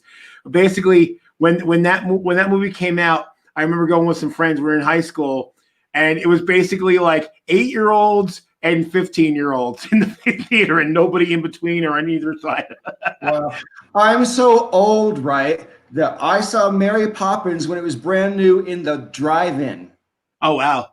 Yeah. Wow. I remember seeing Grease in the drive when it came out. So Actually, this isn't a movie per se, but it was, I guess, a TV show. Emmett Otter's Jug Band Christmas. Love it. And now that Christmas, now that we're past Thanksgiving, I'll get into Christmas thing. Did you see the outtakes from that? No. Look them up. Look up the outtakes for Emmett Otter. Oh yeah, they're awesome. They're awesome. Look them up. They're great. Was reminding you, have you ever heard it's audio only, but it's outtakes from Thundercats. It's great, and they're cursing with that. They're making they'll break character, or they're like there's one of them, the guy who does the voice for Mum-Ra, he's like motherfucker. My personal favorite that was definitely made for kids is Fern Gully. I could watch it twice in a row. I love it so much, and I probably shouldn't, but I don't know what that is. Never seen it. What? Basically, it's Avatar, the cartoon, 15 years before Avatar came out. Yeah, it's a pretty. I remember that movie. When it came out, based on my age, if I remember correctly, it was kind of like, I can't watch that. That's too girly. It was like 1992, I think it came out, 91 or 92. Yeah, I couldn't watch that. What's now leaving aside movies for kids specifically, but what is like the worst or dumbest movie that you love? Like you see it and it's like it's not a good movie, but you just something about it you just love anyway. Flash Gordon. Oh my God, yes. Yeah. For me personally, it would be I don't even know if this qualifies as a dumb movie or not, but it's so farcical that I can't help but think of it as such. The movie, it's also the movie I've seen in the cinema more times than any other movie, and just by saying that, you must know what I'm talking about. Rocky Horror. Rocky Horror Picture Show. I like that movie. I used to go every weekend, sometimes for twice a weekend. I probably went twice a weekend for over a year, and at least once a weekend for a year before and a year after that. So I've seen it literally hundreds of times in the cinema. I actually think even if I try to dispassionately take it away and just watch it on a video or whatever, and I just watch it as a movie, I think the directing and the acting, I actually think it's a perfect film. I really do. But it's silly as fuck. I mean, it's ridiculous, really. Yeah, how about some of the B movies like The Stuff or Attack of the Killer Tomatoes? Oh my God, I haven't seen that in years. When I went to Zoom on Flash Gordon, Flash Gordon was an awful movie. Flash Gordon was terrible. The acting was awful. The sets were awful. The special effects were god fucking awful. I love that movie. I love it too. It's really bad though. Yeah. With the sets and the special effects, the irony of that is that Dino De Laurentiis chose that on purpose. He had a huge budget, but he was trying to capture the old ones from way back, and a little too literally. I think this is a Dino De Laurentiis film. Is Barbarella. I love Barbarella. Oh wow. Here's one. I don't know if you guys have heard it so long, I can't remember it. It's actually there's two Mark Blingfield movies. I don't know if you've heard of either one. One's really a Lily Tomlin movie, The Incredible Shrinking Woman. Right. I've seen that movie on cable. Raquel Welch. No, it was Lily Tomlin. Who? Lily Tomlin. Lily Tomlin. You're thinking of, and then the other one is Jekyll and Hyde Together Again, which is a Mark Blingfield movie, and I fucking love it. And it's a stupid movie, but I love it. The Man with Two Brains, and that was probably the dumbest Steve Martin movie. And again, I love that movie. Oh, that's a cool movie. I like that. That's a good one. That's a real good one. Lucas just mentioned one. It's a dumb movie, but it's great as Labyrinth. Mm. That just reminds me of like the Never-Ending Story. Oh, there you go.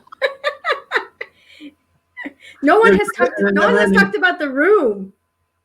The what? Oh God. The Room. The Room. That's a good one to watch with people. The movies about The Room are actually so much better and more entertaining. Did you guys ever see it was a Richard Thomas movie, the guy who played John Boy? It was 1980, called Battle Beyond the Stars.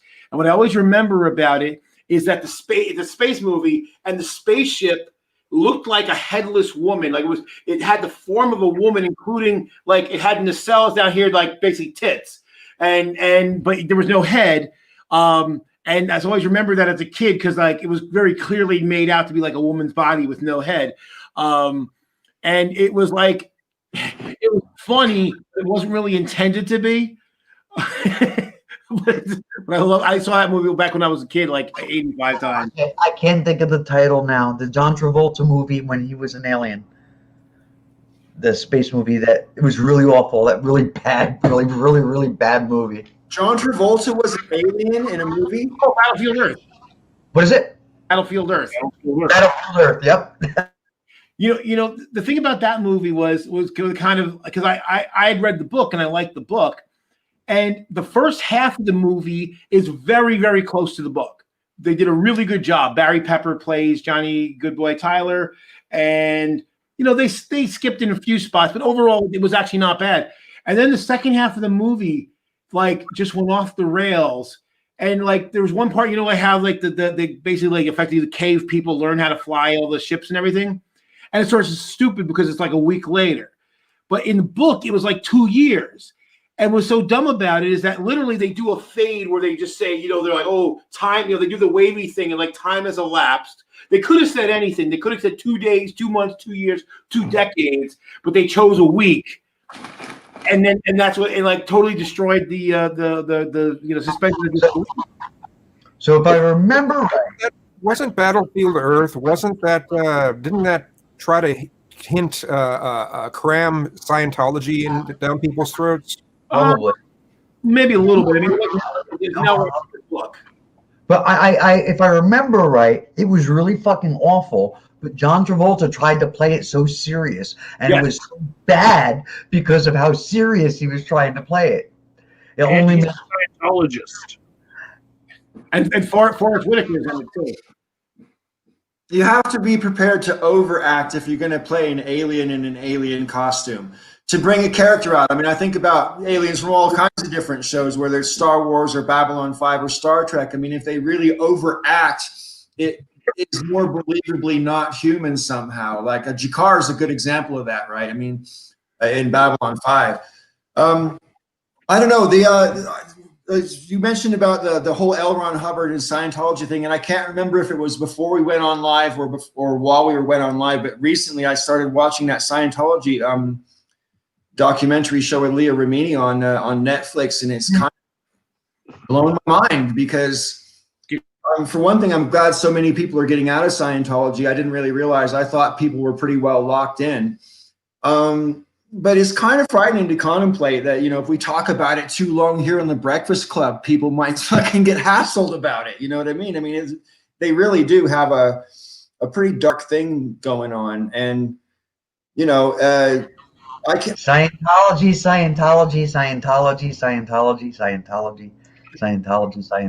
I'm sorry. Am I like cursing the channel now? I'm sorry. I'm only making.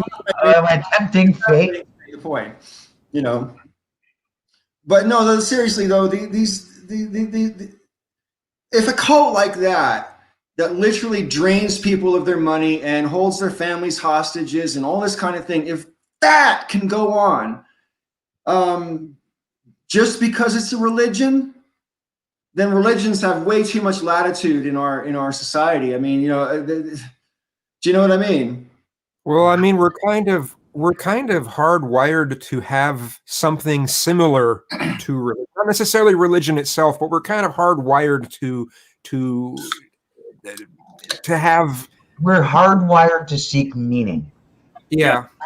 Now that's the thing, Paul, and that's the reason why. That's the reason why I still consider myself an anti-theist.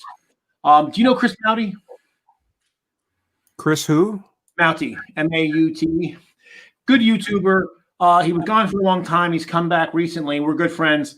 And whenever I say, that I'm still an anti-theist, he's always like, oh, Joe. But my thing is, and I would try to explain to him that, because certainly there's a lot of people who identify themselves as anti-theists who are just dickheads. Basically they just attack theists like out of as a matter of course.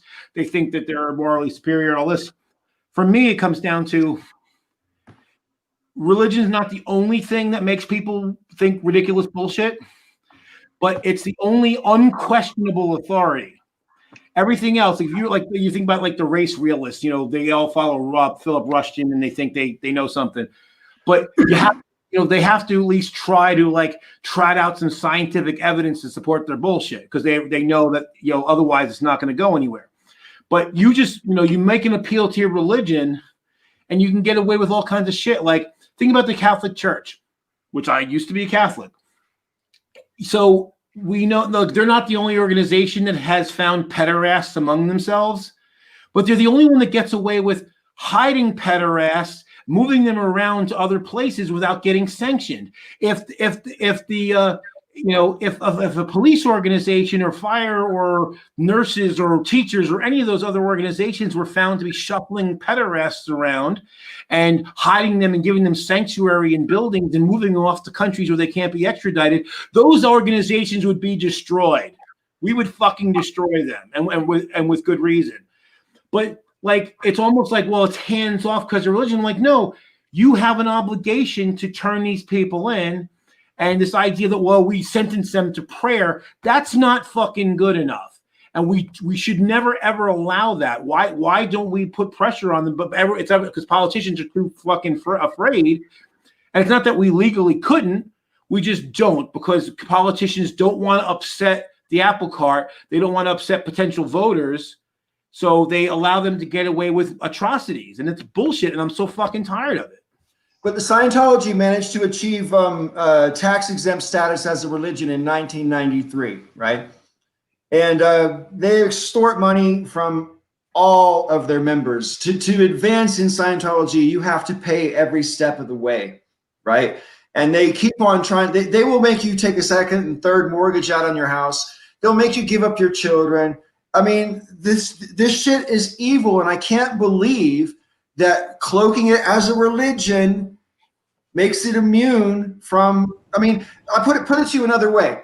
They put pressure. The IRS was chasing them because of their dodgy tax situation, and they went out and harassed the actual IRS agents who were assigned to their case. They filmed them. They monitored them 24/7, etc., until the IRS fucking decided to back off. Now, if the Scientologists can do that without any overt force, what do gangs like the mafia and shit get away with who are prepared to use overt force? I mean, what the hell is going on in our country if they can get away with this with soft intimidation? Blows my mind about Scientology is that the entire religion was invented by a science fiction writer. Yeah. It's just like to take his word as gospel. It's he's a science fiction. What the fuck is wrong with you people? I mean, it's like, Charles Schultz, saying that he can write a book on the proper way to live your life because, Charlie Brown. Right. I mean, it's just fucking ridiculous. Yeah, I mean, well, the funny thing about it is actually, Paul, the physical violence is actually where we tend to draw the line. Part of the reason why, you had people started going after Capone was when there was a lot of open violence, and there was, because basically when it's corruption and all the soft crime, people tend to look the other way. It's when there's open violence when people tend to step up because they're like, hey, now things are getting out of hand. So, and that's actually one of the things, if you think about, I was watching several years ago now, I was watching how the New York and Philadelphia mobs got busted up. is that the old time mobsters, the ones that came from, Italy and Sicily, they were basically behind the scenes. They would pay people off and they would do their corruption and they would make their money. And people basically looked the other way. It was when you had Gotti and those kind of guys. And, of course, Gotti ascended to his particular throne by whacking Paul Valzano, I think it was. And then being ostentatious, because whereas the other guys, they would be rich and they would just be quiet. They would just kind of hide and just kind of do their own thing. Gotti had to go flaunt it in the officials' faces. And so now it's like, all right, well, you're making us look bad. You're hurting our credibility. Now we actually have to do something. We actually have to do our job. So we have to take the risk to go up against you.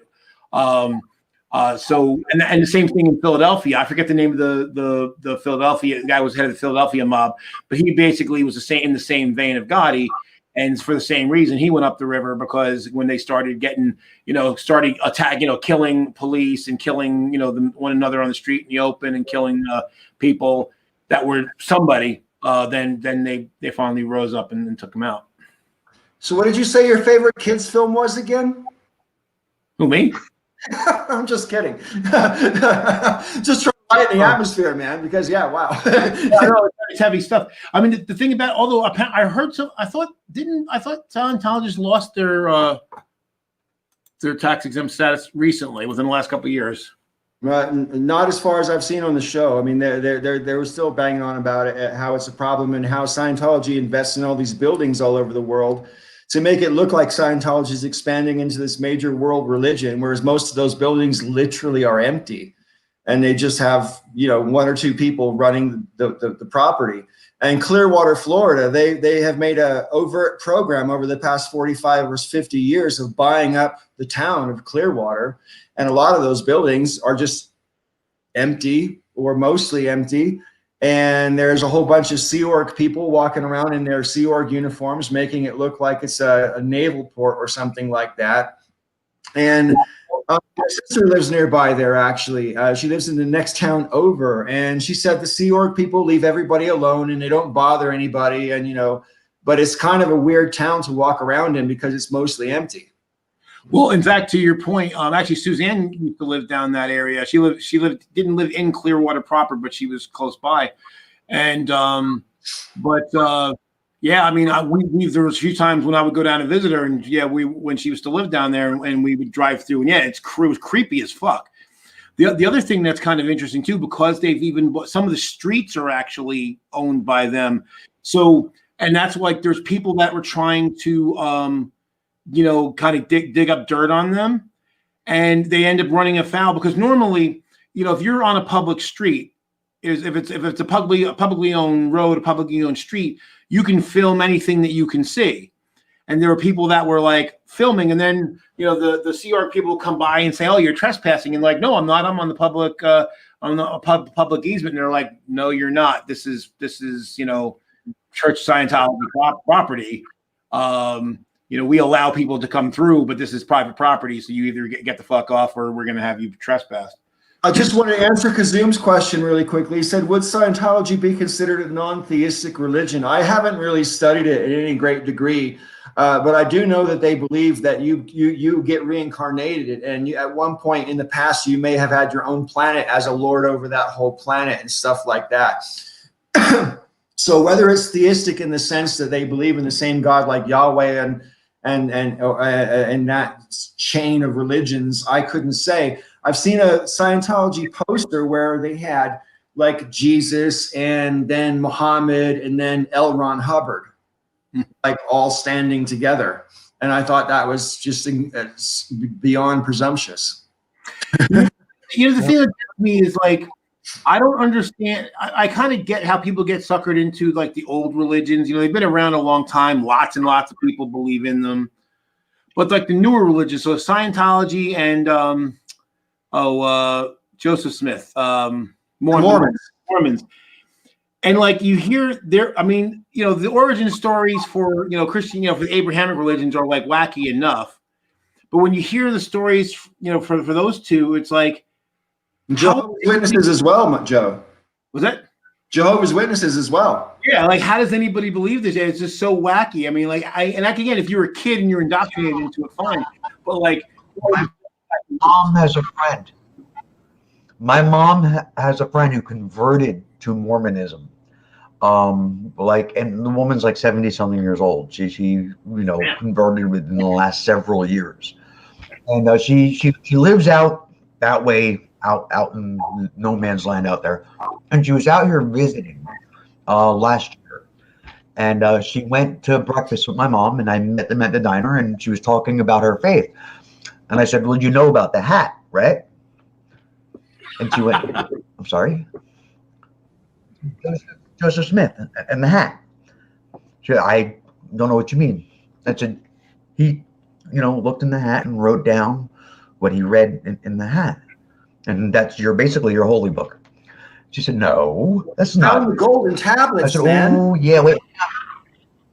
And I pulled out my phone and I just did a Google search of Joseph Smith and the hat. And she sat and she read it and she said, I never heard of this. I said, what do you mean you never heard of this? How could you not know this? You converted to this faith. How could you not know this? And she's like, oh, she's still apparently, I see her on Facebook. She's still a Mormon apparently, but she was like, oh, when I get home, I'm going to have to look into this. In my hometown of California, I have a large number of friends who are Mormons, and I have to say they're some of the nicest people I've ever met in my life. That's to say nothing about their religion. They would be nice anyway. Oh, they're creepy nice. Mormons are all nice. They're all very nice. They're very, very nice people. They're creepy nice. Like Amway salesmen nice. It's creepy.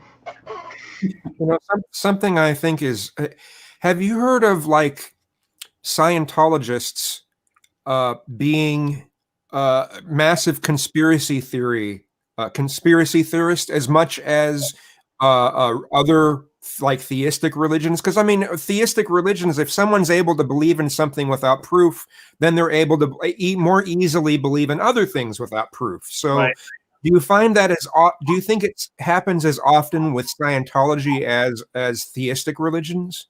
I think they have maybe not the same conspiracy things, but they certainly, I mean, their whole foundation of what they believe is kind of based on a conspiracy. The idea that what we've been taught is not true, and that we've been, that our souls, or whatever, how they refer to it, have been indoctrinated with some fake information. So that's why we have problems, is because we've been, our deep down, we know the real truth, but we've been indoctrinated with all this fake stuff.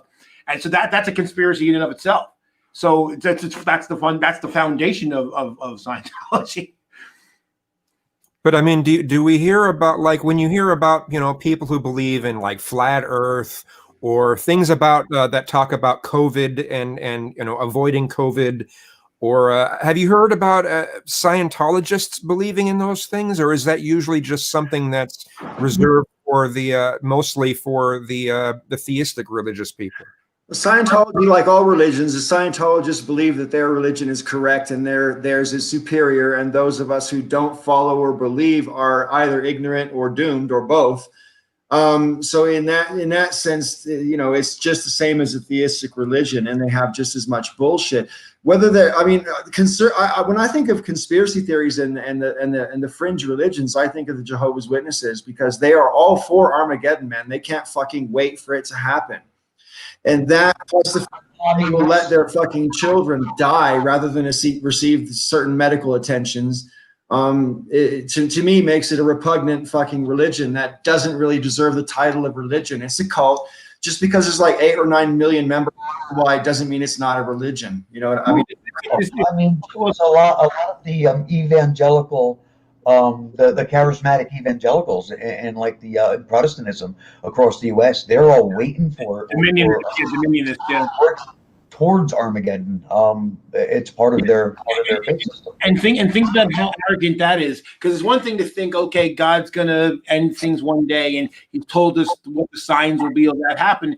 They literally think that if they make those conditions happen, that will cause God to be like, wow, you think you can actually make the God you believe in do the thing? Some of these people, they're self-anointed, not prophets. I don't know, whatever, but they're self-anointed prophets of God, whose job is to help God create the conditions Scion. that'll bring about the end of the world. They are really heavily involved with groups like Jews for Jesus. They are really heavily into messianic, Jewish groups, because their belief is that if they can get enough Jews to leave and go to Israel, it'll bring about the second coming and nuclear war. They also believe it is their mandate from God that they control everything about society, and they call it the 7 mountains of culture, and it's their job to control what you listen to, what you believe, what movies and art you consume, everything about your life. And these are there are millions and millions and millions of Americans who follow this faith. They're everywhere in every state. They're Protestants. So when people it's one of the major faiths in the world. Now, not all Protestants. There has to be the ones that go to churches that say fellowship. Fellowship is a Dominion church. Right. Well, in fact, that Amy Coney Bryant, the new justice, she's in a Catholic version of all that, or she was anyway. Pat Robertson, Dominionist. The 700 Club, all of that stuff. All those people, all the people that watch that, they all follow a Dominionist faith. And millions of them in this country. It's scary. And on top of that, one of the reasons why they're anti-mask and a lot of them are anti-vax and a lot of anti-science, because basically they believe that, because the whole part of dominionism is the idea that God gave humans the earth, and so therefore we can't possibly fuck it up because God gave it to us. So he'll automatically just he'll shake the Etch-a-Sketch and just clean it all. So we don't, and especially also if you think that the end times are coming any day now, why would you worry about what's going to happen in 50 years? And that's why they're especially dangerous, because they're willing to gamble with all the rest of us because they think the end's coming soon. Joni Ernst, she's a Dominionist. Michelle Bachmann, she was a Dominionist. Many of the people in our House of Representatives and in the Senate, they're all Dominionists. Yeah. Michelle Bachmann was one of the scariest candidates for president we've ever had. I mean, if her president campaign caught on fire, we would all have been fucking shit in our pants. She's just a frightening person all the way around. I mean, even without the crazy eyes, she's nuts. Sarah Palin also is another one. She's a Dominionist. Our government and our state governments across the country are filled with these people, and they don't give a fuck about your rights. They don't give a fuck about what you believe. It's one of the reasons why we're having so many problems in this country.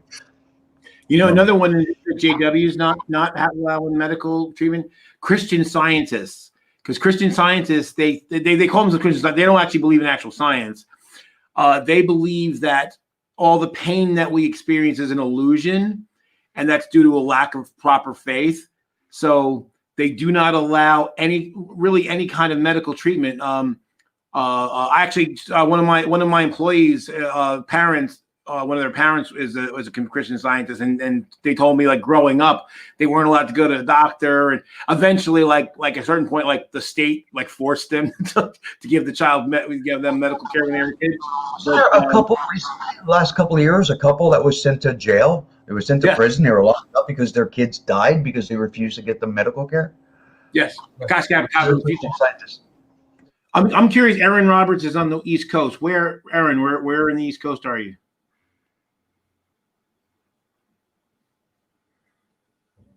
Dun dun dun dun dun.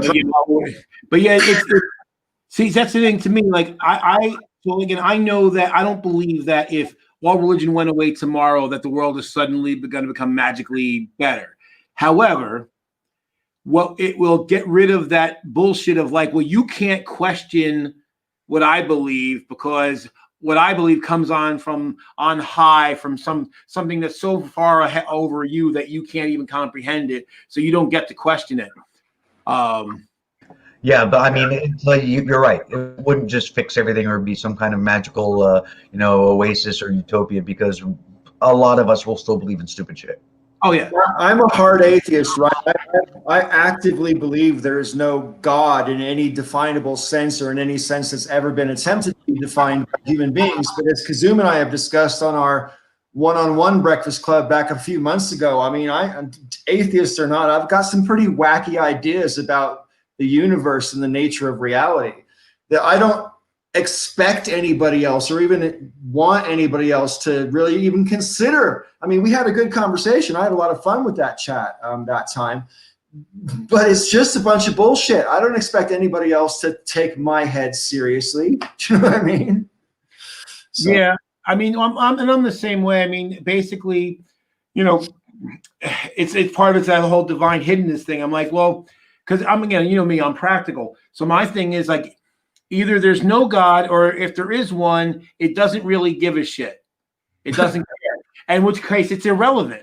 Like one of my friends, his wife is a deist, and I was a deist for a while. But the reason why I stopped being a deist because I realized deism makes even less sense than someone who believes in a personal God. Because you have to believe that some supreme, ultra-powerful being decided to make all this shit and then ignore it. And that's just ridiculous. The only way that makes sense is if it's like an ant farm. Right. Where it's like where he's just watching going, oh, wow. Right. Look what they're doing now. Hey, look what they're doing. And basically, that's insane. Wow, nice. And although I think it only makes sense if God has the most perverted sense of humor that we can comprehend it. Oh, look, some of them are trying to leave the little ball. I put them on and go to another little ball. Yeah. Well, for that matter, it's like an ant farm with multiple types of ants that will fight one another. But then doing nothing, just like, no, they kill each other all over the place, but that's all right. I don't care. So I'm kind of like, that's kind of a perverse being if that exists. But this person, my friend's wife, she's like so convinced that there is one. I'm like, okay, well, and I said, well, then that God's rendered itself irrelevant because it's like, well, if it wants me to do something or it wants me to understand something and doesn't do anything and doesn't even present me the ability to ascertain what it wants, well, then it's a fool. And if it doesn't really care what I do or how I do it, then it's irrelevant. So.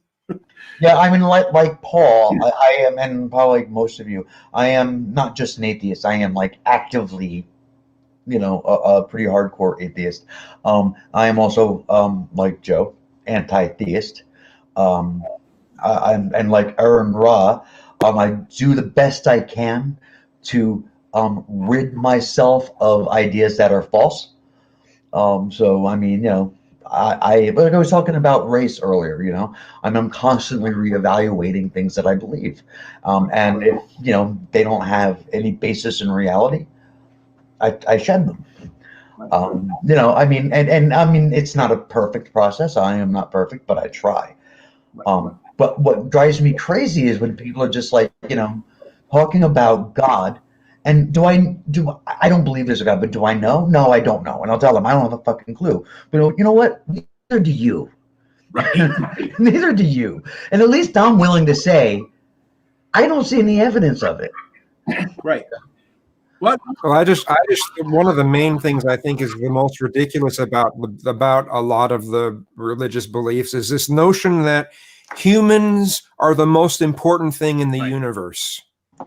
We are right now. To us. No, we're the only living thing in the universe. I mean, obviously, we want to continue our species forward, but in larger scale set of things, living being that we are aware of in the entire universe that can have an impact on environments outside of our reach and can alter the paths of the heavenly bodies. That makes us, by definition, not only the most important, but the most powerful beings in existence. That we know of. That we know about. That we know of. but I know what kids talk about, like in the meta, like in the the universe could be teeming with life that would look at us like we were ants. But yeah, and that's the thing, like, because the thing that always gets me is that on the one hand, the people who are religious will tell me there's all this evidence for God if I just look for it, and then when I say, well, here's what methods I have for looking for it, and none of those seem to bear it out, and then they'll tell me that I have to have faith. I'm like, well, no, you said that this has an impact on the physical world. Unlike deists, at least deists will say, oh, well, it doesn't meddle. It's just kind of like sitting back and not doing anything. But okay, but Joe, I'm pretty sure all six of us will agree that we've all heard the arguments, we've all considered this whole topic. It's not as if anything really new is going to come up here, and we pretty much agree that it's probably the case that there's no overall creator being, right? Because we see no evidence of such, and that's the basic reason. We've also seen no evidence of extraterrestrial life, but I'll bet you at least 5 of us believe there's probably other civilizations out there. Hands up. I've seen 3 different occurrences of UFOs, things that are moving in the sky I've seen several as well, Kazim. Yeah, I've seen several as well. Here's why I believe in extraterrestrial life. We have exactly one sample of life emerging, intelligent life emerging. And because we have that one sample, we know it's possible. And if it happened here, it's happened somewhere else. Right. Plus the fact that we know every single place on every biome on the earth where the conditions for life are possible, life exists. Currently. Now the question is, and that's why I know I'm very excited to there's the various moons of Saturn and Jupiter that there's possibility Europa, and there's a few others where there's possibility of life. And I'm trying to remember, there's one moon of Saturn that keeps ejecting liquid water onto the surface. Was it? Titan has an atmosphere and liquid water on the surface. Yeah. So it's possible that if we ever sent a probe to Titan, that we could detect something. It may only be microbial, but it detects something that we would quantify as life. And I'll tell you what, that's enough for me. Well, hey, that's the thing. Now, if we ever do that, I'm assuming at some point we'll send a probe and we'll look for it. If we find evidence that life exists on Titan, or it used to exist on Titan, that tells me that the universe must have a whole shit ton of life. Right. Because that says everywhere the conditions exist, it shows up. Exactly. If they find evidence of past life in one of the lake beds on Mars, or if they were to find microbial life on one of the moons of Jupiter or Saturn, then yes, I agree. That would mean that the universe is teeming with life. Absolutely teeming with. I personally just think I had this argument with my astronomy teacher when I was in high school, because I used to argue with him all the time. And back then, Pluto was a planet.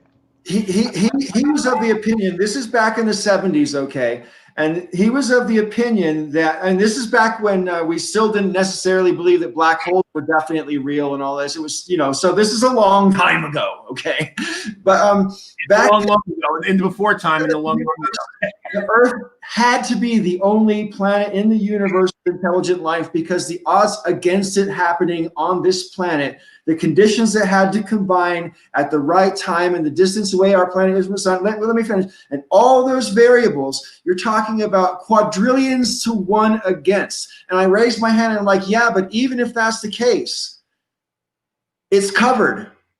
And I pointed to the sky. It's covered. I mean, even if there's only 1 planet with intelligent life per galaxy, there's hundreds of billions of civilizations. Right. So to me, it's ridiculous not to believe in extraterrestrials. Within the last couple of days, I don't remember exactly when it was, but Matt O'Neill shared, and he shares lots of science articles and stuff, so I don't comment on all of them, but I read almost all of them. But he shared this article where apparently there's these scientists and these new studies that are saying that life on Earth, life, it's just like in general, basically, is exceedingly rare, and that intelligent life could not have happened anywhere else, and that the Earth is special because it just happened by chance to make it through these different things that would have needed to have happened for life to arise. And I read it, and I know that these are scientists. I understand that, and I am not. I'm a high school dropout, and all I could think is, but it happened. You know what? I mean, yeah, you can talk about, it couldn't happen anywhere else, but it has happened here. And the fact that it has happened here means that it's possible. And if it's possible in one spot, it doesn't have to be the same exact occurrences, in the same timing and everything else, it doesn't have to be the exact same form of life or the same form of intelligent life, but it still could happen in a different way. Right. I mean, sure, they're scientists, but I think they're choking their chickens. Anyone says, like, well, it couldn't happen by chance, or only happened by chance. Well, right, but like anything else, if so, there's some finite, non-zero percent chance. Well, the fact that Paul said there's hundreds of billions of galaxies with hundreds of billions of stars. So again, if something happens, once in a trillion, that would still mean that there are thousands, if not millions, of planets with life, of some form of life.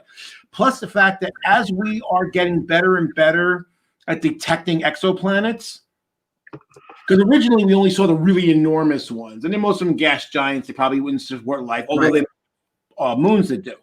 Well, now that we're finding smaller and smaller planetoids, I think the most recent one we found was only like 1.5 times the size of Earth.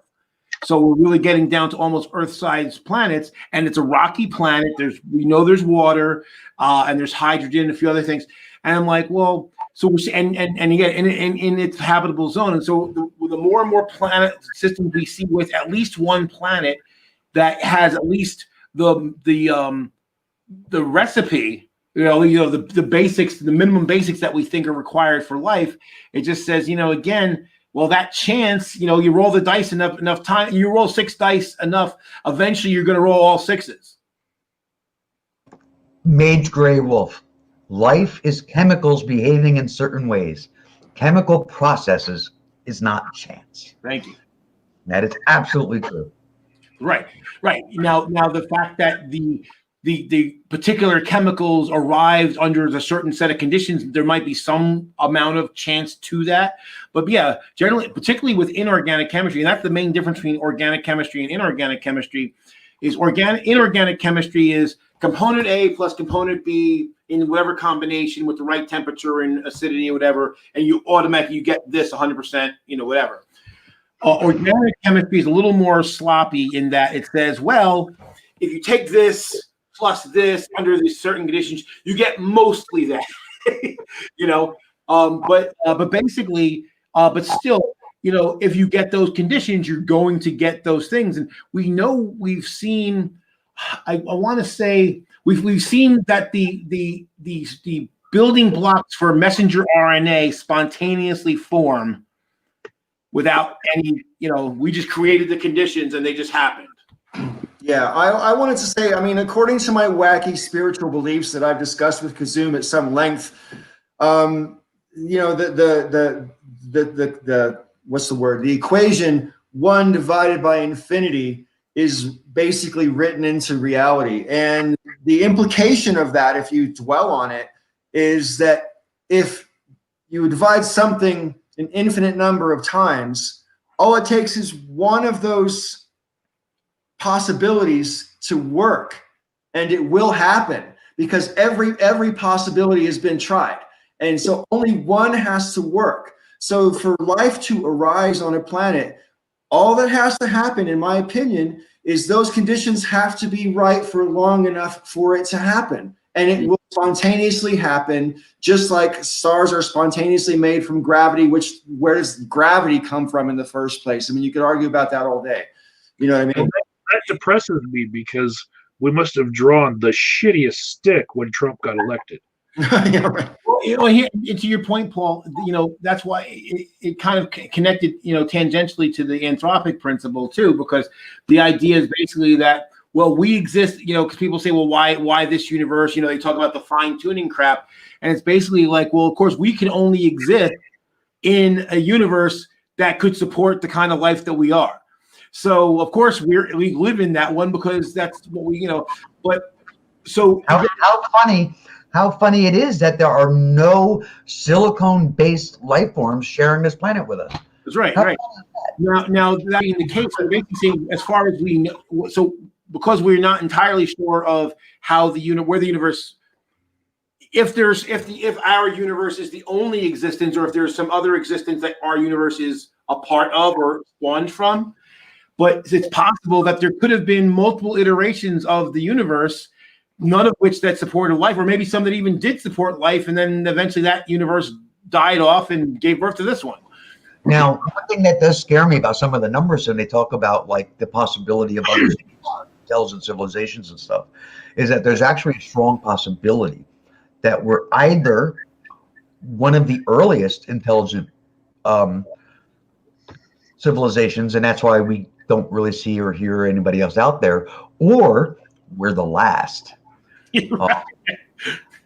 And there have been much larger and greater civilizations before us that have died off, and that now we are emerging as an intelligent civilization in a dying universe, and that's actually, I think, a more frightening concept. But every single thing that manifests itself in the physical universe is limited to the speed of light.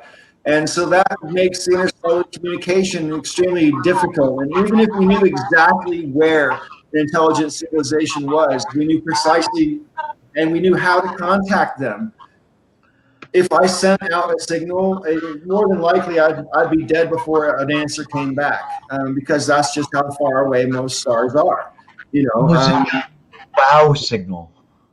The wow. And you're talking about, let's just say, for the sake of round numbers, there's 200 billion stars in our galaxy, right? And it's just say that 1% of those can support life, and then 1% of those can support intelligent life. And then you have to talk about all of those different intelligent life forms rising to the same point of technological advancement at the same time to be able to contact each other. That's just a hell of a lot of variables, the number of coincidences that have to align to make it possible to communicate with other civilizations, just to me makes it seem not impossible, but infinitesimally unlikely.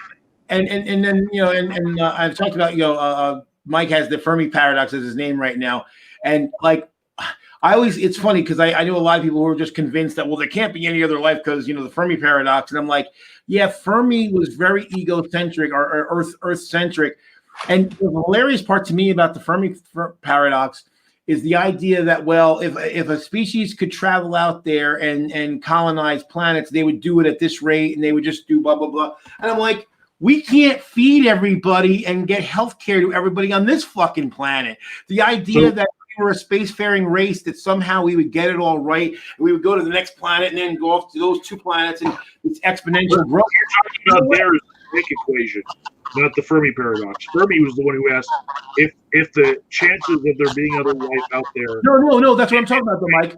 That's great. But Mike, where's the evidence? Mike, I'm not confusing, because what Fermi was saying is that the reason why, he believes if there was intelligent life out there, that they would be out there colonizing everything, and that they would have run into us by now, or we would have heard them by now. My thing is that there's no reason to believe that if there's some intelligent species out there, that they one, they'd be necessarily advanced enough to be colonizing, and two, that they would do it, and three, that they would do it at the most efficient rate possible. That's just bullshit. We don't do shit efficient now. There's no reason for us to think that if we became a spacefaring race, that we could travel to other stars, that we would do things at the most efficient rate possible either. Another possibility is that there haven't been any civilizations that have made it past the Great Filter. Right. But so, also, we're not going to make it. There's the possibility that whatever technology allows you to travel through space enough to contact other species would also give you such advanced access to the universe. Why would you stop anywhere? Why would you even leave tracks? Right. Right. Plus, the fact that, yeah, and like, we're listening mostly in like the radio band and a few other bands. Why should we assume that that's the way that, you know, like some advanced civilization would even communicate? They may have something way beyond we can consider. Why would they stop to even check us out? Yeah, we're like Arkansas. Yeah, I mean, like I said about like the Great Filter, like I don't believe that we're going to make it. Right. I mean, I think the odds of a civilization making it through that kind of like series of goalposts, and we've made it through a few as a species, as a civilization, but ultimately to get to space, to an actual spacefaring advanced civilization, we're not going to make it. We're coming to a funnel point right now as far as our own survival is concerned. We are, and we're going to kill ourselves. I mean, I think that ultimately that is unavoidable. Well, see, I don't think it's a fait accompli that we will kill ourselves. Certainly, we're going to suffer the impact of climate change one way or another. I don't think it's that it's going to wipe us out as a species. And I think, it's going to be a crucible. We're either going to do that build back better thing, or we will destroy. It's one or the other. We have no choice. Well, that's in essence what the Great Filter does, though. I mean, right? I mean, it funnels down and it becomes like a crucible. Either you make it and you advance past the filter, or you don't. Or you don't. And that don't doesn't mean that all people are then dead. It just means that your civilization collapses or falls apart to the point to where you're never really going to make it back to that point again. That's it. You're not expanding further. You're done. Well, see, the thing is, though, I don't think it's even if we do fall, I don't necessarily think it's unrecoverable. Because if you think about it, I mean, Western civilization did fall once. And got set back by about 800 years, and we did come back. Just imagine if the Roman Empire didn't collapse, where we could potentially be. I mean, obviously, something else bad could have happened too, but we could potentially have been, several hundred years ahead of where we are now. I mean, each goalpost. I mean, each filter, is a bit more challenging. It's a bit more. Like there's like a certain finality to each one. It's just like, if you don't make it past this, you're going to starve for a while. Oh, you make it. Okay. If you don't make it past this, you're going to kill off about 50% of the life forms on your planet. Oh, you made it. If you don't make it past this, you're done. You're just done. This explains why Dev wants that one world government, because one part of that great filter is we can nuke each other together. Well, part of this great filter comes back to what Kazum was talking about before, about sustainability and everything like that, and what is necessary to carry forward if we're going to carry forward. And Kazum, I know you saw that documentary, Planet of the Humans. Did anybody else here? Michael, you saw it as well, didn't you? Planet of the Humans. And I think the implication of that, you can disagree or not disagree with the movie, but the implication of it is that an industrial society and a planet of 7+ billion people are incompatible. And you either need to dial back the population or you need to dial back the industrial nature of your civilization in order to maintain it. That wasn't what I got from it. What I got was when there's a profit motive, they will use whatever movement that people are finding popular and just dress themselves as wolves in sheep's clothing to look like that while still undermining what everybody wants. Sure. You have true green technology, but the profit motive to sell us dirty technology that looks like green technology is very high. Right. Yeah, I mean, right, and mainly because it's easier and cheaper at the moment to do that. Now, the thing is, I think we talked a little bit before in the past. I forget, I can't remember the author's name, but his thing was he believed climate change. That climate change was happening, and it was humans released partially, at least to some degree responsible, but he wasn't really concerned about the government's doing anything about it, because his thing was that like economics is going to force those things to happen. Now, and he's not entirely wrong. I mean, if you look at what's happened now, I mean, a lot of the green technologies are actually cheaper now than some of the fossil fuels, which is why if you actually look in those so-called flyover states, they're kind of eating up solar and wind because it saves them money. So it's kind of happening on its own to a degree, not fast enough, but it is happening. So the thing about it is that, like I said, there are entrenched interests who are still making bank off of the old ways. Now, that's why the whole fracking debate is so important, because basically, fracking is the last of the semi-cheap oil. The reason why they're pushing so hard to get it is because they don't want to admit that we're at peak oil. We're either at it or near it. Right. And so it's a way to avoid admitting, by the way, that's the reason why you keep hearing, we haven't had it a couple of years, but every couple of years there'll be an oil rig disaster, and it's in deeper and deeper water because we've taken most of the oil off the land. And Can I just interrupt real quick for the sake of viewers, if that might not know what peak oil means? Peak oil means basically that the demand for oil exceeds the supply of oil. Right. And so basically we're at the point where we have to go deeper and deeper and further out in the ocean to find the oil, and it's more and more dangerous and more expensive. And that's actually what's made the green technologies more favorable economically, because you don't have to dig. You don't have to go, 800 miles offshore and half a mile down to find it, to go look for it, and so it's getting very pricey to look for oil, going forward. So we're going to kind of be forced to go to green technology simply because it's just not going to be economically viable to stick. Pretty much what I was saying earlier, and also, I mean, the whole thing about population of 7.5 billion people, I think we're at now, and industrial society is, yes, like Joe was saying, as far as industry goes, is we are going to be moving more and more green, whether we like it or not. Some things we're going to be very willing and we're going to run towards those green solutions, and other things we're going to be fighting all the way, like oil. But as far as population, some countries are already they're over the hump and they're on the downward trend. And projections are that our population planet-wide is dropping, is going to start, a downward decline. That's good, because in my lifetime, it's not going to keep climbing. It's at a peak and it's going to go down again.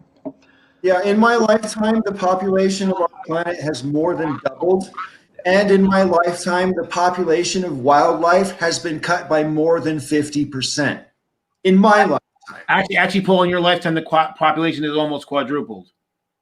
Well, I mean, when I was a kid, when I was 8 years old, the population was 3.5 billion. So more than double, Yeah. And I know that I saw an article from on the BBC last year in 2019 that said that since 1970 we've lost more than 60% of all wildlife on Earth. Yeah, it's a terrifying statistic to me. The human population will drop, and industry will become more green. Those are things that are within our control at this point, that we can do something about, and that we are doing things about, and that all by themselves are happening. The wildlife, I think we're kind of fucked. I mean, I don't think none of our efforts, I think, can stop the spiral that's begun. Well, here's one thing. And the loss of a lot more wildlife is going to cause the rate that human population dwindles to happen faster. When I was in college, one of the things we had to do, I had a class. It was CAD-CAM, CAD-CAG, and basically part of it was computer-aided graphics, but it was also in computer-aided manufacturing, and part of it was doing simulation. And we had to do this one simulation. I remember it was like the foxes and hares, and basically it was like, okay, foxes eat rabbits. The more so rabbits breed, very quickly, and so as the rabbit population goes up, the fox population goes up too, because there's more available food. But eventually, if the fox population grows too quickly, then the rabbit population starts to go down because they're basically over farming their food source. And then precipitously, the fox population starts going down too, and you have this whole lead lag system. And so and that part of when Rob was talking about the fact that our population growth is peaking and going down, in part is because of that, because we basically wiped out half the life that isn't us. And an interesting example of what Joe is talking about is every 17 years there's a species of cicada. It's because the cicada bugs they have cycles that are called broods, right? And one of the largest broods in the U.S. Is every 17 years. So in 17 years from the first one, when this brood reemerges, it is so large that the bird population the following year skyrockets. By the following year from that, because the cicadas are all gone and there's nothing for the birds to eat, there's a massive bird die-off that happens. It's always like the second year after the 17-year cicada cycle. So right, because now all that suddenly plentiful food went away. Gone. Yeah.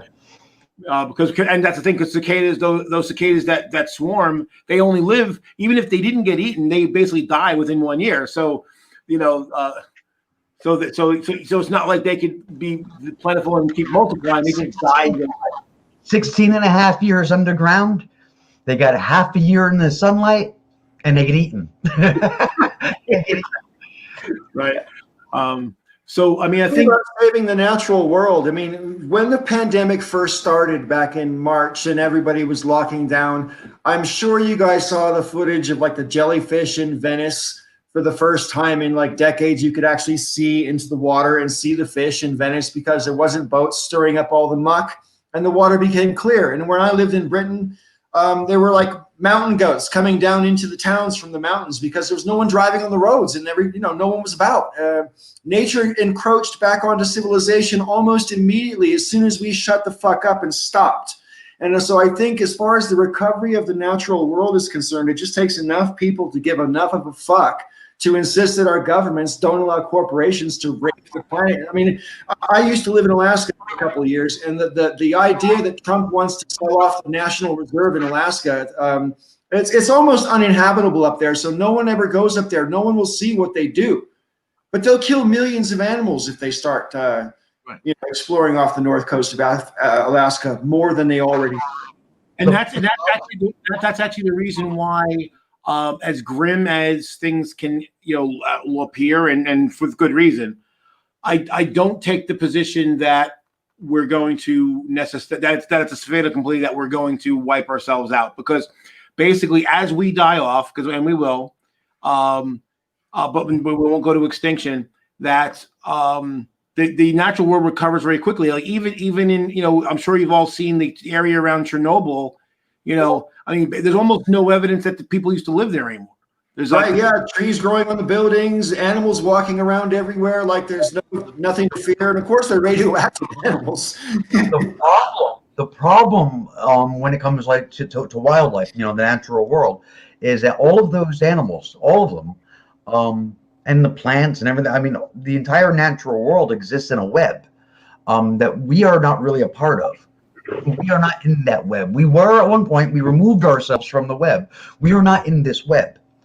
That web has so many holes in it of animals that are just now completely gone, that we've killed off, or animals that are so bad off they're about to be completely wiped out. And that causes a domino effect through the web. So yeah, I mean, there are animals that'll rebound if we just stop doing things. Animals will rebound. There are certain parts of that web that will rebound. Other parts of it, though, will continue to collapse. So it's just like some of the damage. I mean, there's nothing we can do, but some of the damage, there's nothing we can do. It's past the tipping point. Yeah. One of the most significant being bees. Bees, yeah. Bees, I mean, there's very little we can do about the bees at this point. Very little. I mean, there's not like there's nothing, but there's very little. Well, we're to a point where people are like at home trying to do things like planting flowers of certain varieties to give bees food that they wouldn't normally get. When you're getting to the point where you're planting flowers on your windowsill to try to keep the bee population alive, we're in trouble. That's bad. Yeah, well, and that's out of all of them. I mean, because most of the others, those niches can be taken up over time by other things, but other things will fill them. Yeah. Yeah, but the things with the bees, well, in the fact that because we know bees have been dying in the wild, but now the bees are even dying in captivity, and that's what we use to produce a lot of our food.